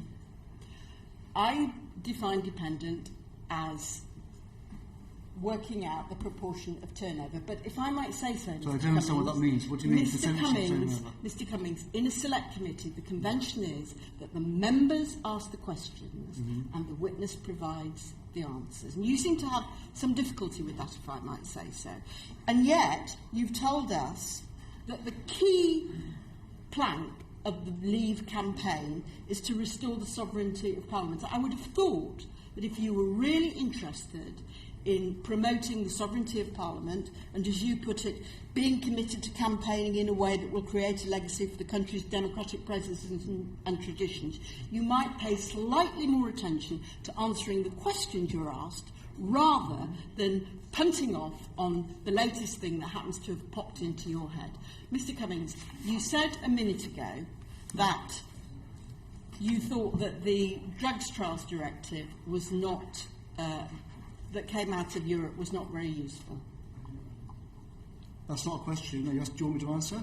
Am I understanding correctly? What was it you were saying about the drugs? I'm not a specialist. About lots of these things, the point is not what I personally think. I'm saying what other people think. The point about the Clinical Trials Directive is that Nobel scientists stood up and said, this is madness.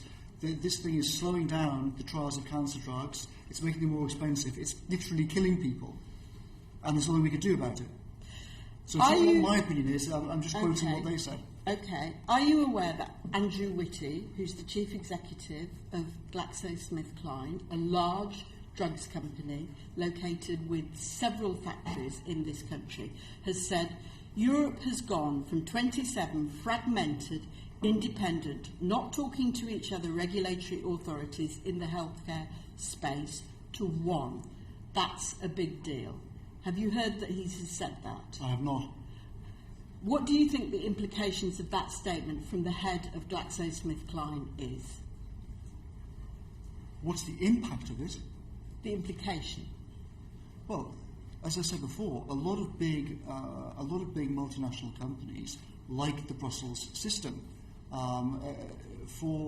Since Adam Smith wrote, it's been an obvious agreed idea that big businesses use regulation to crush entrepreneurs and competition and small businesses. A lot of big businesses love the EU system precisely because it allows them to lobby and crush their competition. What he says has nothing to do with, it doesn't change.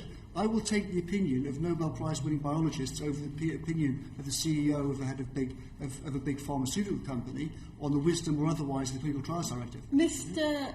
Cummings, do you think it is realistic to suggest that you can have small companies entering the pharmaceuticals industry? Isn't it inherent in pharmaceuticals, given the need to have experiments and safe drugs, that these are companies that must operate at scale? Totally wrong. I think you don't understand what's going on in those industries. If you look at what's happening now in pharmaceuticals, for example, there's a whole revolution in computational biology and synthetic biology, which is integrating pharmaceutical companies with Silicon Valley and the whole revolution in computer science.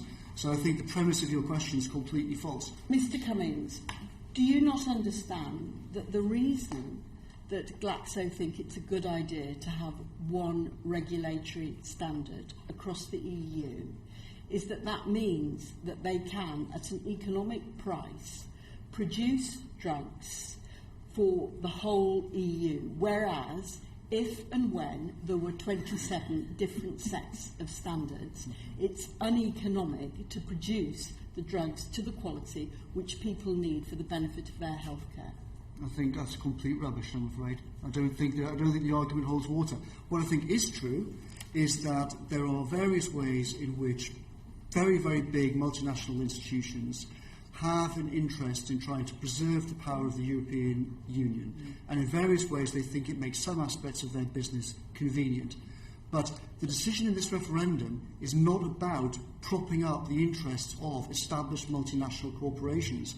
We should be thinking much, much, much wider than that. We should be thinking about the entire system, the entire ecosystem of businesses and research and develevment. So you're not interested in the views of any large companies in this country? Of course one's interested in the views, but you can't be... But you have to understand how these companies operate. If you're British Airways... Okay, let me give you another example. Do you want me to answer the question or not? I think you're about to punt off again, and I need to ask you another question. Hitachi, which is a large multinational company, has said that it invested in the UK in order to access the whole of the EU market, and unimpeded access to the EU market is fundamental for our position in the UK. Do you not see that leaving Europe puts at risk inward investment from companies like Hitachi? Heard all the same stuff on the euro. Don't buy it. Mr. Cummings, do you not understand that the issues at stake with belonging to the EU are quite different from those at stake for whether or not to join the euro? The euro issue was confined solely to the question of what the exchange rate mechanisms would be. Belonging to the EU is, as Mr. Phillips set out very well in his questioning to you earlier, about the benefits to the British economy of joining the single market. Do you understand the distinction, therefore, between belonging to the EU and belonging to the euro? I do understand that. I'm not sure if you understand the distinctions Sorry, about what the definition of the single market are. As I've explained to you, the questions are asked by the parliamentarians and the witness. So what's your question then? My question was whether you understood the difference between the EU and the euro. I do understand that distinction, yeah. Good. Now, I want to go on to ask you how the Leave campaign is being financed. Who are the big financiers of the Leave campaign? We'll publish that in accordance with the rules, I think, in 2 weeks' time or something. That, if I might say so, was rather an evasive answer. Do you not know now? How is that evasive? I'm saying... You don't know who your funders are? There are rules about how we have to publish all of this information. There certainly are. But that does not mean that when you are in front of a parliamentary committee, that does not mean that when you're in front of a parliamentary committee, you do not need to answer the questions. And I'm asking you, can you tell us who is funding the Leave campaign? You're telling me that I'm under a legal obligation to tell you who I'm financed by? The convention is, as you know, and you're the person who says that parliamentary sovereignty is your main priority. So the convention is, you answer the quite a few questions, modifications in we my ask. personal model for the future. Well, I certainly don't know what that means. I'm going to ask you about a report in the Daily Telegraph about the funding of the Leave campaign. Are you expecting to receive money from Peter Cruddas, a city financier? We'll publish all this data in, I think, 10 days or so, and in a completely legal way. We might have to move. The Electoral Commission has sent us stuff, I think, today about how we have to publish this. I haven't read all the details of it. I don't want to accidentally say something contrary to what I've been told by the Electoral Commission. No, I'm not asking you. We'll Sorry, publish all there of is that. no possibility of your cutting across the Electoral Commission by asking my questions. I'm asking you whether you are being financed by Peter Cruddas, a city financier, by Stuart Wheeler, a spread betting pioneer and former UKIP treasurer, by Crispin Odey, a hedge fund operator, and by John Caldwell, an entrepreneur and philanthropist. I think Peter Cruddas has already said in the public domain his answer to that question. All funding information will be put into the public domain in a proper legal way, as we are obliged to. I'm not sure what more I can say than that. We're not hiding anything. It's all going to be public. Well, you are Very hiding it short. because you're not answering the question. Mr. Cummings, the reason I'm asking you about the funding is not pure curiosity, but your answers to my questions about pharmaceuticals and manufacturing were, if I might say so, rather thin. And I'm concerned that the Vote Leave campaign seems to be dominated by a small number of people from the financial sector who don't seem to know very much about the British economy and British manufacturing, on which millions of people in this country depend. Do you think that's a fair assessment? I think it's we'll have totally. to make that the last question and then move on. Sure thing. I think it's factually wrong, and it's factually wrong on two levels. One is that the donors have no influence on what the policy is. It's not how the campaign works. It would be stupid if we were to operate any other way. Secondly, the funding for the organisation comes through a huge number, over I don't know how many thousands, but a few thousand small, medium-sized businesses out around the country who are in manufacturing. John Elliott in the North East, for example, has got a factory there employing a few hundred people. It's people like that who are the backbone of the economy, who are supporting our campaign and who are funding our campaign. And all of these details will be put, as is proper, in the public domain in, I think, about 10 days' clear time. that you are going to publish this fully in accordance with electoral law by the due date, and that will be available for us to scrutinise. Exactly so. And at that time, if we have further questions about the funding, we will want to see you again. We'll see what that material is. Sure thing. Jacob Rees-Mogg. Thank you, Chairman, and thank you, Mr. Cummings, for coming in very much. I have personally made a modest donation to Vote Leave that won't, I'm sorry to say, be declarable. I rather wish it were, because I hope all sorts of good people and anybody watching this will give you lots of money. And I'm also one of your hoplites, so very pleased to support Vote Leave. It's a great organisation doing patriotic work, as you've been doing nobly for the last hour and three quarters. But what I want to move on to is how we would get out if the happy news on the 24th of June is that the British people are voting to leave. Before you were running the campaign, you gave various thoughts as to how this might happen and the complexities. The Prime Minister is saying that he will exercise Article 50 on the Friday morning. Do you think that's realistic? I think the idea that the Prime Minister would go over to Brussels and start Article 50 on the Friday morning, I think is literally a crazy idea. I don't think there is the faintest chance of that happening. I don't think there's a faintest chance, to be honest, of the Prime Minister actually even trying to do that. If he were to try to do that, he would, I think, be stopped by this House. John Cunliffe, Arcref is formerly Arcref, and not necessarily somebody who you and I would often agree with, in front of this committee said that a wise government would spend a little bit of time working out what it wanted, would have preliminary discussions with other member states, and would then exercise Article 50 at that point. Do you broadly agree with Sir John Cummings? I do broadly. I think almost inevitably the kind of overall phases will be: we win on the 23rd, people take a deep breath. You have to create a new government team to go and do the negotiations. We couldn't send off the likes of Philip Hammond and whatnot, who've just failed so spectacularly again. So the Prime Minister will have to assemble a new team of people.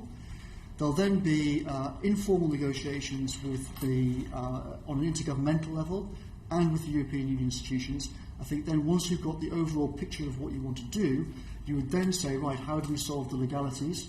And only after that do you then get into, right, here's how we use Article 50, if we use Article 50 at all, here's what the timescale would be, here's the timescale for when we'll repeal the 1972 European Communities Act, probably incorporate all existing European Union law into domestic law, and then begin the process of sorting it out.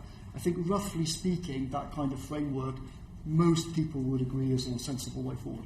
And what sort of time frame do you think that would happen in? I'm not at all an expert on any of this sort of thing, and reluctant to give any sort of guess. I think that overall, I think one important point is just the way we think of this thing. It's often described in the media and in the campaign as if it's an event, but really it's a process. We're talking about a new relationship, and there's not going to be a discrete interval at which, after we win, we say, "All right, here is 100% of everything solved, done," and then we continue in some static way.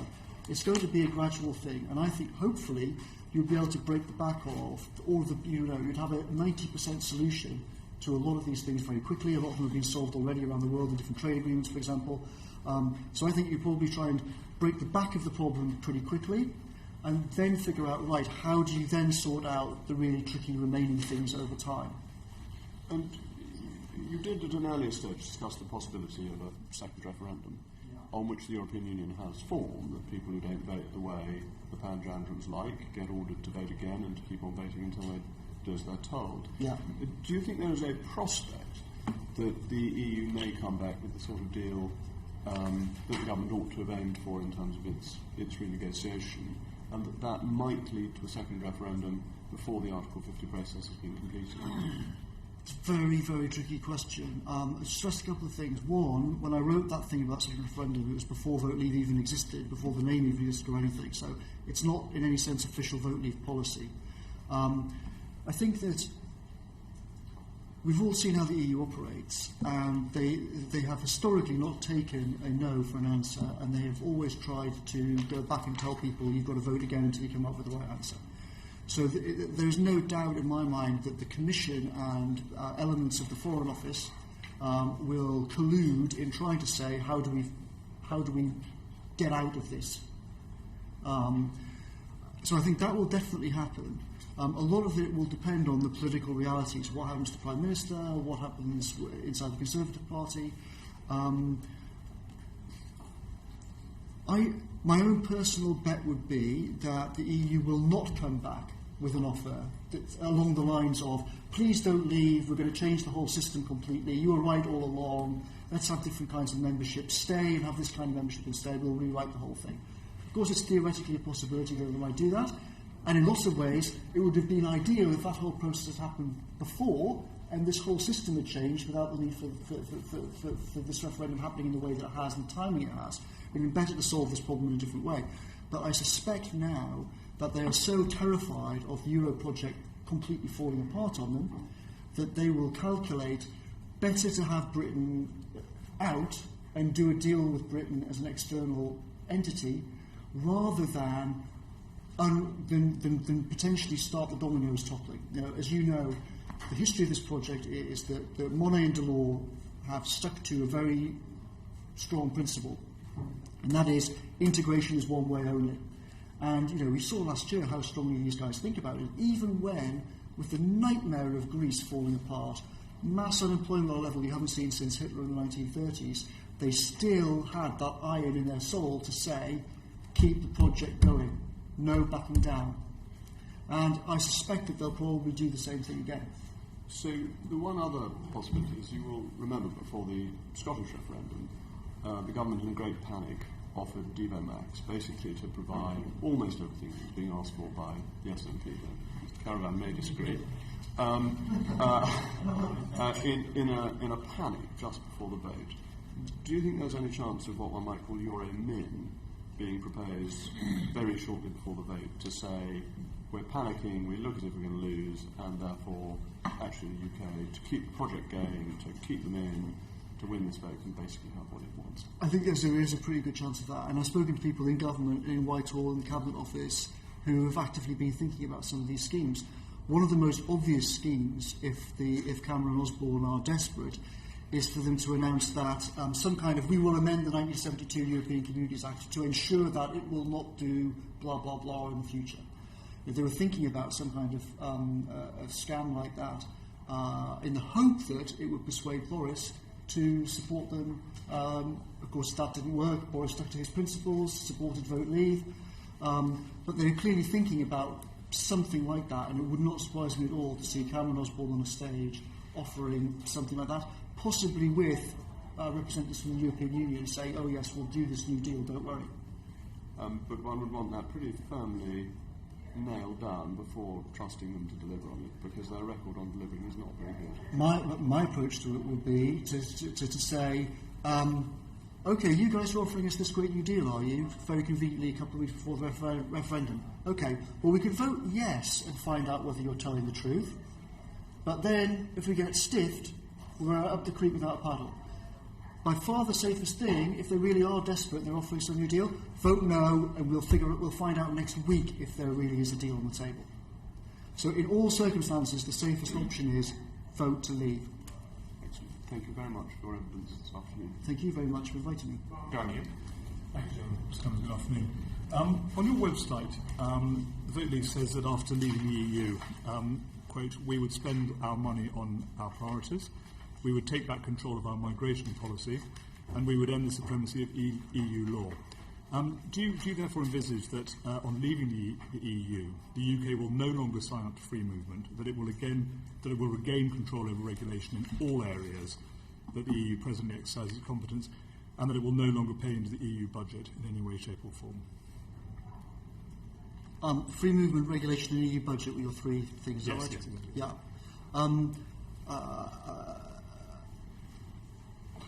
Roughly speaking, yes, but with a couple of kinks. In terms of the regulation, as we were discussing earlier on, increasingly the regulation which comes from the EU is actually coming from global bodies. So there are some things which we have currently implemented as EU rules, which are actually things that are coming down at a global level. So even after we leave the EU, we would not necessarily get rid of them. We would implement them differently, perhaps, but there would not necessarily be... rephrase it, that's a stupid way of putting it. There definitely will not be a complete abolition of all of these things. A lot of these things will stay in one form or another, obviously, and there will be various things set at the global level which we will keep, though not under the jurisdiction of the ECJ. In terms of the budget, my personal view is that there are many ways in which we should be deepening cooperation across Europe. My argument with the European Union is not that it's about international cooperation, it's that it's so rubbish at it, and that in lots of ways it is undermining international cooperation and undermining friendly relations between countries and exacerbating political extremism, particularly in Southern Europe. And I would hope that after we vote leave, we will find new ways of cooperating in a deeper way, in a closer way, but not under the jurisdiction of the ECJ. Now, lots of those kinds of things will involve countries coming together to cough up their fair bit in the kitty for Project X or Project Y. And this is a sort of social support, that type of thing, so structure fund type of thing? I don't. My personal view is that that's not the sort of thing which is the best example. I mean, structural funds are. What would be a good example? Science collaborations are the most obvious example. The EU. It's an interesting example, the science one. The Horizons programme, of course, is often, the in campaign often acts as if, we'll be outside all of these things after we vote leave. But of course, the Horizons programme already has in countries like Israel that are completely outside the European Union. So I think that after we vote leave, one of my great hopes is that central to national strategy after we vote leave is making science and research in fundamental science a much higher priority, fundamental physics and computer science in particular. And therefore I think we would cooperate much more on those sort of things and therefore pay into a common kitty in lots of these different areas. What I'm really looking at, though, is our ability to be able to trade with Europe. And you would, of course, accept that if we are going to trade with Europe, we have to meet all the rules regarding safety of cars, for example, or safety of food. We can't possibly trade with them in any other way. Yes. So we would have to then, obviously, apply by those rules, even though we had no part to doing it. Yes. I think you've already said you don't want to be part of a single market, so there would never be any question that we would have some sort of hybrid Norwegian model. Is that what you're saying? So I said that we're already not part of two fundamental aspects of the single market. But we have acted. Look, I know, and I think we're dancing on the head of the pin with that particular point, because to all intents and purposes, we trade as a member of the single market, irrespective of whether we have it in the past. But I think overall, the answer to the question is yes. I think the single market, in many ways, is deeply damaging. I think that we will be far better off if we set rules for ourselves outside jurisdiction of the ECJ. That will mean that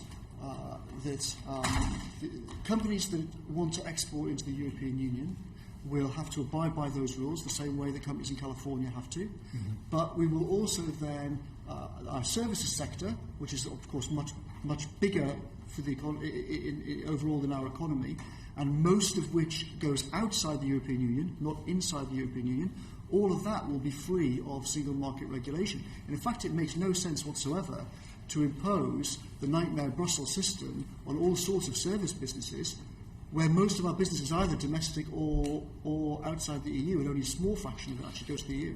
But there's one important point when it comes to services. I mean, we talk a great deal about the relative trade balances that we have with Europe, and we are currently running in 2014 a £78.9 billion trade deficit with Europe. Mm. Actually, if you were to take out services, that trade deficit would be even greater. Mm. And this is the point. I mean, I think we're getting to the point where we agree we're not going to try to stay in one form or another within a single market, however you define it. So we're going to be looking for some sort of trade deal with Europe. If I put myself in the position of being the German trade minister, or the French trade minister, or Italian trade minister, then it would be in my interest as a European that we would have a trade deal on goods, but not on services, because of course clearly we'd be selling more goods. We wouldn't be running we'd be skewing the numbers in our favour. What's to stop that happening? And you've also said you're not that keen on the services side, so actually our economic position would be worse off in Europe by what you've discussed earlier. I think that the overall situation will be a great gain, because we're agreeing that we'd have a free trade deal on goods. Done. With no in terms of exactly. In terms of services, most of service business is domestic, so we would then be freeing all of that business from the single market regulatory system. And the service business which is not domestic is over 60% outside the European Union. Into Europe? How are you preparing to sell services into Europe? Well, these things are all a balance, aren't they? So you have to look at what the relative advantages are. Given that the overwhelming majority of our service business is either domestic or outside the European Union, what is the advantage for us in having all of that business regulated by Brussels and the ECJ? It's a huge net loss for us. £9 billion trade deficit, we'd have a £105 billion trade deficit. But look at all the gains we make elsewhere in the world. Only 13% of the British economy is engaged with trade with the EU. In services. 87% of it isn't. And if you look at services rather than goods, the figures are even bigger balance, because so much of our business goes elsewhere and has done for 200 years. But if you were to go to the Chinese government and ask them why they have offshore renminbi trading based in London, they don't say they come here because London's a nice place with a nice law. That's part of it. But they come because they say... A nice place for what, so you say? With nice law and nice culture, and they speak English. The reason we have offshore renminbi trading in London is because we provide the best access point to Europe in terms of accessing the single market, which is what they want to see. They want to have access to 550 million people trading renminbi if they want to. With respect, I don't think that's correct. I think that the big advantages which London has as a financial centre predate our membership to the European Union. They're based on a very complex network of skills, language, time zone, culture, all of the other aspects of London, which Frankfurt and other countries don't have. It's very striking that the second biggest financial centre in Europe is outside the European Union. It's in Switzerland. It is not inside the European Union. So with respect, I think that the reason why China, America, all this investment comes to London is very, very much based on the idea that overall London is the best place to do business. And a big part of that is common law system, the courts system. They know that their contracts will be respected. That's why they want to trade here. And that's why harmonising our rules with Greece will be a disaster for those kinds of services. Why do we want shipping, insurance? Rules with us would be very successful for Greece. That would help stabilise their financial system. I mean, we take the lead on this, and this is one area in Europe where we can demonstrate that we have brought about banking reform, financial services reform. We're ahead of the curve on this. We've adopted our own policies when it comes to ring fencing of banks. The Lickenen proposals on this, well, in fact, the Banking Commission. We've studied all of this, and as a result of which we came up with the Vickers proposal. This seems to be taking the lead in where we're moving forward on this. We are seen by the world as one of the best countries, or if not the best country, to have financial services regulation. Europe comes up with odd things which are incredibly irritating, and no doubt about it. Many of us here will get very frustrated about potential financial transaction tax, bonus caps, this kind of stuff, which are not right for one reason or another. But nonetheless, we can. The overall direction of travel is one of positive movement. But I just want to sort of slightly move on from this. We've accepted that you don't necessarily agree we want to continue to be part of the single market. We would have to organise an arrangement, and in a trading arrangement. And in the Guardian this morning, your reporter is saying, this is as a result of Michael Gove's speech yesterday, that you've spoken to umpteen ambassadors inside and outside the Eurozone who said they would be willing to do a comprehensive trade deal with the UK. Would you like to share with us which ambassadors those were and indeed how many there were? No, I wouldn't. Are there any? There's umpteen. Umpteen. So somewhere between 13 and 19. There's kind of what I've always understood. It's a reasonable definition of umpteen. But you're not going to share with us who they are? No. Why not? Surely this is a fantastic piece of news. If you're able to come with the vote leave and be able to say that there are ambassadors of countries that we want to do business with, why wouldn't you want to share that? What do you think would happen if I said, oh yes, I had lunch with the ambassador to X yesterday and he said blah about this? Do you think everyone would go, oh God, Cummings is right after all. Oh, that argument's collapsed. Well, if you come back to us, the ambassador would say, just completely invented it. I never said any such thing. What does this crazy person say? Yeah, probably.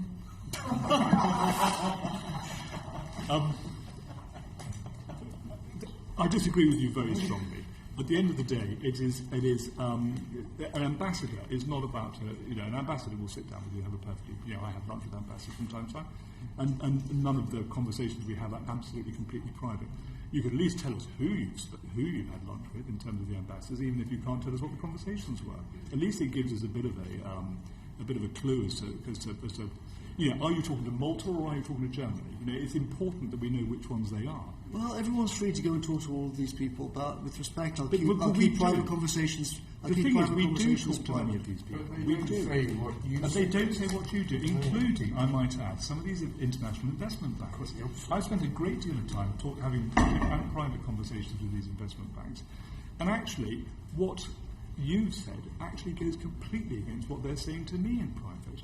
And this is over the period of the last 2 or 3 years, where I've been speaking to them as a member of the Fresh Start project, which, as you know, the substantive part of which has now gone into the Moses the Vote Leave campaign, leaving 1 or 2 of us behind as enthusiastic. As an isolated minority of about 500 members of Parliament, and on it goes anyway, so we're getting slightly distracted. But the point is, it is important that by not answering some of these questions, and I don't mean to be rude, but it comes over as you looking sort of slightly shifty, not having the answers. And we're giving an opportunity to come up with a very strong arguments as to why we should try. Maybe I can move on to something else. Michael Gove raised the European Free Trade Zone yesterday. This is not something I've heard of, and I'm not sure many of my colleagues on this committee have ever heard of it before. Could you talk about, you talk about it on your website, there's a European Free Trade Zone from Iceland to the Russian border, and we will be part of it. What is this European Free Trade Zone? Well, from Iceland to the Russian border, there is a network of different relationships in which all European countries, in or out of the EU, in or out of the euro, enjoy free trade in goods. A lot of the arrangements are slightly different, obviously, but generally speaking, there is free trade in goods over that entire area. And the big exception is Belarusia. And the idea that Britain is going to be alongside Belarusia as the only two countries without free trade in goods in Western Eurasia is not a sensible prediction, I don't think. No, sure. But obviously we've talked about services. So Switzerland is the second biggest financial services centre you've talked about in the world, doesn't have agreement covering financial services. The Ukraine, which has just negotiated a free trade agreement that retains tariffs and services sectors. It doesn't cover cross-border provision of most services, including financial services. Again, Turkey, which is part of the EU customs union, and is therefore unable to pursue an independent trade policy. Is Turkey part of this free trade zone? No, I mean, so Turkey, as you say, is inside. Kosovo doesn't have a preferential agreement with the EU. I think Kosovo does have some sort of deal with the EU, actually. I think you might be wrong about that. Okay, we can always check that. But we can check that. I think the overall point is that there is free trade in goods from Iceland to Russia. Belarus is the only example, is the only counterexample, and we're not going to be with Belarus. There'll be a deal because it's in everyone's interest for there to be a deal. When you talk about this European free trade zone, as I say, this is a concept which has kind of really made its debut yesterday, I think, in Michael Gove's speech. But what is it? I mean, at the end of the day, what you're talking about is actually a number of countries have come up with their own individual arrangements. This is not a club that we can become a member of. It's we come up with our own arrangements and we just become another country within this sort of notional group of countries bordering the edge of Europe that has a notional trade arrangement surrounding goods. Is that right? Roughly. What's the overall architecture that we need? We need an overall architecture in which all countries in Europe, in or out of the EU or in or out of the euro, can trade freely and cooperate in a friendly way, in all sorts of ways, deeper than we do now. That's the system which Europe needs to create. The current system is manifestly broken. Over the next 20, 30 years, a new system is going to come into place one way or the other. We can do it the hard way or we can do it the easy way. Our argument is that after we vote leave, it will force this discussion onto the agenda for Europe. They won't be able to treat us like Ireland or some other little country that can just say, get lost and go and do it again. It will force the creation of a much, much friendlier, happier European system. We will end the Delors-Monet picture in which there is only one way forward, and that is that the European Commission and the European Court of Justice get more and more power and money every year. That will end, and that will be a good thing, not just for Britain, but for all of our European friends. But do you envisage a non-European, non-EU, but European continent free trade zone? Certainly. I think it would be a great thing. So you would see this as a club developing that's outside the EU, is that right? The failure of the Euro project means that the institutional architecture for Europe is going to have to change. It's already changing. Brussels has its agenda for how it should change, which is the Five Presidents' Report, which is doubling down on the same failed Monet method. More centralisation. The answer to everything is more and more power for Brussels and the ECJ. That's one answer to the problem, but it's not sustainable in the long run. It's not sustainable economically. It's not sustainable democratically. People are not going to go with it over the next 20 years. So, by hook or by crook, we're going to need a system in which the non-Euro countries of Europe can trade and cooperate in a friendly way and say, look, you guys have got your project, carry on. You want to have more power over Brussels, that's fine. But we're going to go in a different path, but all stay friends. I'm still struggling with what a trade deal looks like between the UK and Europe. And the EU. I mean, at the end of the day, what we have to do in this country is we have to strike a deal that satisfies every member country and possibly even a number of parliaments within the EU. I don't see how that's going to be done quickly or easily. And we can hypothesise as much as we like about whether they're going to be friendly to us or unfriendly to us. But that's just guesswork. I mean, we can come up with any number of different arguments about that. But at the end of the day, you've already discussed in very, very firm terms what you think of the ability of the British civil service to be able to negotiate these deals. This is a very, very big deal we're talking about. Mm-hmm. This is, 48% of our trade, global trade, goes to the is with the EU. Essentially what we are, and here's an interesting point. What we're trying to do is, you want these notionally incompetent civil servants to try and negotiate a trade deal that ends up with zero tariffs. The reason these zero tariffs are quite important is because if you go for, let's say, a 2.4% tariff on, roughly 250 million, £1 billion worth of trade, then you can work it out that actually very quickly the tariffs on our trade is going to be slightly more than the net cost of our membership of the EU. So you've got to do something pretty clever to make it better. If you look at the WTO figures on that, the opposite is the opposite is the case according to the WTO. The figures on tariffs are it's less than the amount we would save in terms of budgetary contributions. I can send you the figures on all of that. If you well, like. It depends if you take the net or the gross. But you've already accepted that. And look, it doesn't matter whether the money comes and goes in or out of the country. The bottom line is of the 19 billion, we get back 6 billion at some point, even if it doesn't leave the country. So we're talking about a 14 billion net contribution, and then we get back structured funds, then we get back subsidies to farmers, then we get back contributions to universities and businesses. And at the end of the day, I can't remember, it's about sort of 4 or 5 billion, 7 billion.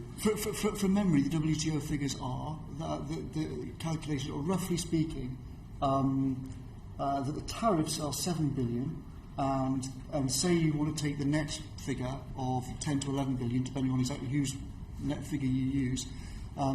So I think the numbers are the other way around from the way you suggested, but I don't have them in front of me, and I can send them. We're still talking about farmers. We haven't included farming subsidies in that. We haven't included contributions. That is the net figure. That is included. Okay. Yes.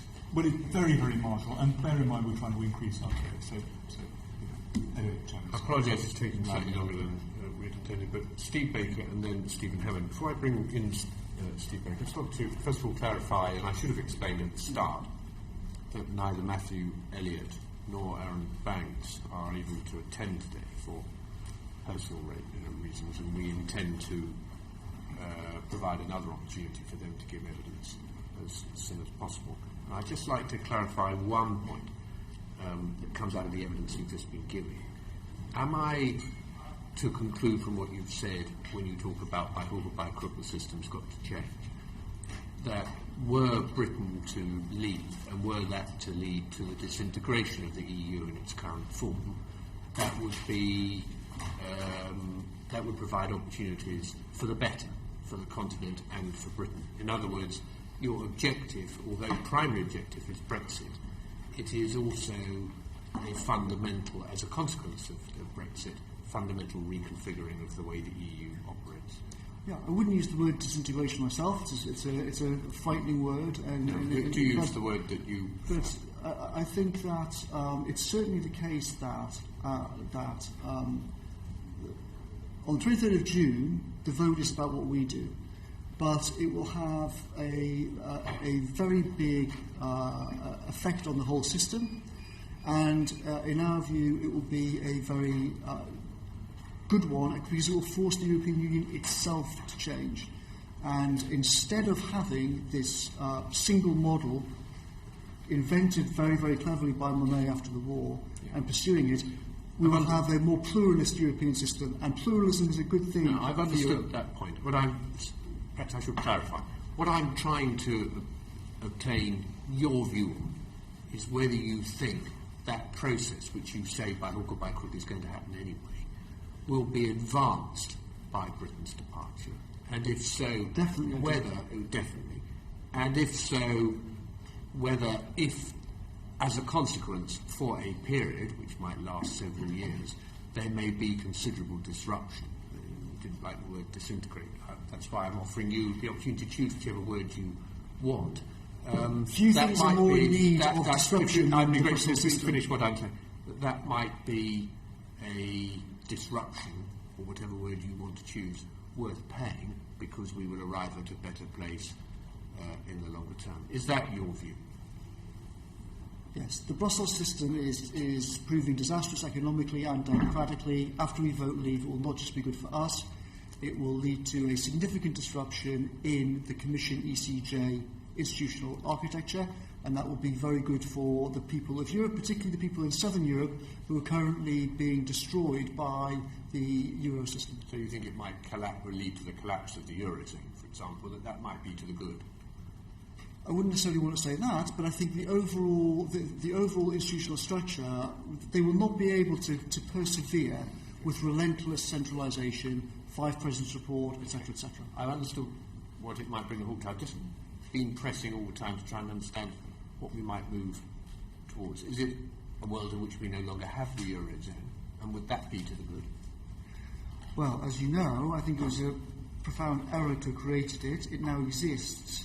I think that it's not for... Some people on our side think that we should try and continue to exercise vetoes over how the euro works. Yes. We should stay in... I'm not asking all that set of questions about the management of the Eurozone from where we are now. I'm asking a very different question. I'm asking a question about whether it would be in our interest, the UK's interest, for the Eurozone to disintegrate or to separate out back into constituent currencies. And if so, whether you think that process might be advanced by Brexit. My feeling is that it would not... I'll put it slightly different way. The Eurozone could end in at least 2, broadly speaking, different ways. It could end in a spectacular, catastrophic blow-up, causing huge disruption, panic, contagion throughout the system. That would obviously be a disaster not just for them, but for everybody in the world. Or it could end in a slightly different way, as other currency unions have done in the past, where the members get together and say, listen, we screwed this up, we shouldn't have done it, let's try and disentangle ourselves from that. It's conceivable that you could do the second thing in a way which would be to everyone's advantage. But I don't know much about this, but my guess is that trying to do the second thing will be extremely difficult. It's one of the tragedies of modern Europe, I think, that they created the euro because they're now between a rock and a hard place in terms of what they do. Of course, that's precisely Delors' point. So, can I just get back to... This is one of the reasons that the hearing has taken so long. I just asked 2 relatively straightforward questions. The first one is, would that acceleration of this reorganisation lead to the breakup of the Eurozone? Would it be likely to? And would we want that? Would that be in Britain's interest? Was that a yes or a no to that one? No, my point, your first question was about the EU, and I said that I thought it would force institutional changes in the EU, and that would be for the good. Your second question was about the euro. I think that's a more complicated question. My feeling is that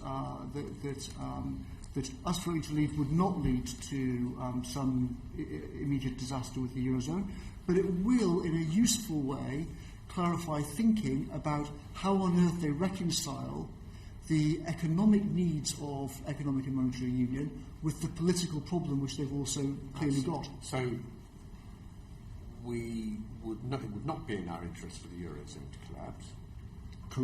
Correct. At least not unless it's done in a slow, gradual, by agreement way. Not in our interest to collapse. But it would be in our interest that this serve as a wake-up call for some reform of the Eurozone, were we to leave. Correct. Okay, now I've understood what you were trying to say. Steve Baker. Dominic, good afternoon. Thank you for coming. I think for the record I should say, of course, I'm closely associated with Vote Leave. Back in 2007, a British Member of Parliament went to the Czech Republic to make a speech on the EU. He said this: "It is the last gasp of an outdated ideology, a philosophy that has no place in our new world of freedom, a world which demands that we fight this bureaucratic overreach and lead Europe into the hope and potential of a new post-bureaucratic age." Do you agree with what the Prime Minister said back in 2007? Roughly speaking. Could you possibly, from your unique perspective, give any insight into why he might have changed his mind? I think that David Cameron has never wanted to leave. I think overall, David Cameron's view about the European subject is that the less it's mentioned, the better. He agreed with William Hague, who said it's a bomb, and let's try and stop the bomb going off. And therefore, for many years, his main goal was simply not to talk about it. I remember before the 2010 election, the unit which he created to think about government was explicitly stopped from thinking about EU affairs, which hampered a lot of preparations for government, because he simply didn't want people thinking about it. It would only lead to trouble. So I think overall that's been David Cameron's attitude. Also, David Cameron is psychologically someone who goes along with conventional wisdom of the establishment. So I think I personally am not at all surprised, and that he's on the other side of this debate. So another kind of bureaucracy is, of course, the large multinational corporation, and you weren't able to complete what I thought was a very interesting answer earlier to Helen Goodman. Would you like to finish your answer on how these large multinational companies operate, please?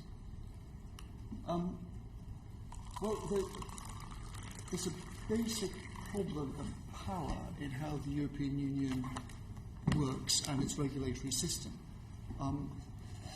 And there's huge scope for corruption. This is not particularly a point just about the European Union, it's a general point about how the world works. That if you centralise a huge amount of power in a place like Brussels, where you don't have Britain's tradition of the free press, you don't have an awful lot of scrutiny, you don't have any kind of democratic control, you don't have pluralist institutions, you have very centralised institutions, you inevitably get a lot of nepotism between big business and politicians. And that is one of the most unfortunate, disagreeable aspects of the European Union. But it also puts a lot of these companies in a bind, and I experienced this on the Euro campaign. A lot of them say to you privately, of course the Euro is a bloody stupid idea, of course we shouldn't be in it. But if I come out and say that, I've had a phone call from Tony Blair at Downing Street that says, my business in North Africa is up the spout, so very sorry, I can't do anything about it. That happened repeatedly on the Euro campaign. It's happened repeatedly throughout this campaign as well. Calls go out from Jeremy Haywood's office in the Cabinet Office to people saying, you don't want to be on that side or bad things might happen to you. And think of how much worse that is in Brussels. If you're an airline, like British Airways or whoever, and you've got to negotiate your landing slots with the European Commission, what do you think the odds are that the board of a company in that situation is going to say, oh yeah, don't worry Charlie, go out on TV and tell everyone how rubbish the EU is?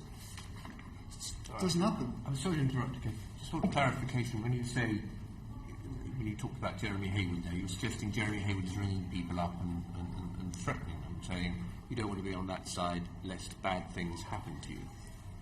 All sorts of people in the Cabinet Office call people all the time and make threats, some more overt and some more covert. I don't want to say that Jeremy Haywood himself has particularly and specifically done anything, but everyone close to how government operates knows the power of the Cabinet Office and the power of the Cabinet Secretary and the power of, subtly worded in a very English way, threats. So the Cabinet Office, we're not naming any particular individuals, but we are talking about senior officials are making threats all the time with respect to this referendum. Certainly, and people at number 10. By which you mean who? Or at least which category of person, if you don't want to. I mean both officials and special advisors. It's part of what their job description is. To make threats? Correct. Okay, I think we've had very clear answers on that point. Steve Baker, I'm sorry to have interrupted. That's right. Can we turn to these, let's turn then to these government documents. They produced 5 documents from the best of both worlds, so-called. Alternatives to membership, process for withdrawing, rights and obligations, and the Treasury economic analysis, which we'll talk about most. Could you just, before we get started, just contrast the resources available to the Vote Leave campaign with the resources available to government in the production of all these documents? Well, I mean, I couldn't do that very accurately, but we've got roughly a staff of 70, but they have to do all sorts of different things, from campaign events to you name it. There's a massive asymmetry. There's a massive asymmetry. Yeah. And do you think it was material that the government has waded in with this additional leaflet and website? Do you think it's what? Do you think it's material to the campaign that they've waded in with this leaflet and website before the formal further period? I think it was. I think it would have been better if taxpayers' money had not been spent on what's essentially propaganda. On the other hand, I do think it's reasonable for the Treasury to do various kinds of analyses on these. And I also wouldn't mind the Treasury publishing documents that said We've looked at all of this in the round, we've taken a proper look at it, we've invited in different people, serious people to look at it, and here's our considered conclusions. I think that would be reasonable too. The report on Monday, though, is obviously not that kind of report. It's something else. Just to run through each of these very briefly, the first one is the best of both worlds, which is claiming we've got a special status in a reformed European Union. Obviously, I've read Vote Leave research on it. Can you just characterise Vote Leave's position on this claim that we've had a reformed European Union with a special status for the UK? I think that all you really have to do is look at... If you look at what the government's deal is, it is very clear that it changes approximately nothing of any seriousness in terms of our relationship with the European Union. If you go back and compare all the things that the Prime Minister promised he would do over the years, all the things he said he would change, almost none of them have actually been changed. Most obvious example probably is the Charter of Fundamental Rights in 2009. He guaranteed that we would have, quote, a total opt-out, unquote. And, of course, he didn't even ask for anything to change. Never mind did he get anything changed. That gives the ECJ power to interfere in practically anything that they want to from now on. So the idea that he's changed the European Union system, I think, is laughable. The idea that there's also a more fundamental legal point about his deal. His deal is completely subject to what the European Court of Justice decides to do. And we've had a perfect example of this before. The Danes thought that they'd negotiated a new deal in 1992, all signed in exactly the same way that David Cameron's deal has been signed. And the Danes went home and thought, oh, well, we've got a few things back, right? And the ECJ looked at it and said, no, we don't like that. We're tearing it up. The ECJ will decide how much of David Cameron's already pathetic deal survives the Minsa. And the history is that the ECJ interprets all of these things in a way that enhances the power of the ECJ. On the alternatives to membership, possible models for the UK outside, do you think it rises to the challenge of the UK's relationship to Europe? Or do you think you've talked about quite a significant reordering of the European system of nation-states. Do you think the alternatives to membership paper even comes close to meeting the challenge of the days we face? No, I don't. I think they could have looked at all sorts of other things, but that presupposes that they're looking at a balanced analysis rather than just producing propaganda, and it's obvious they're just producing propaganda. I think you've touched earlier evidence on the process for withdrawing, so I won't ask you about that unless you want to make any particular observations you haven't covered already. Rights and obligations more or less states the process, the current situation.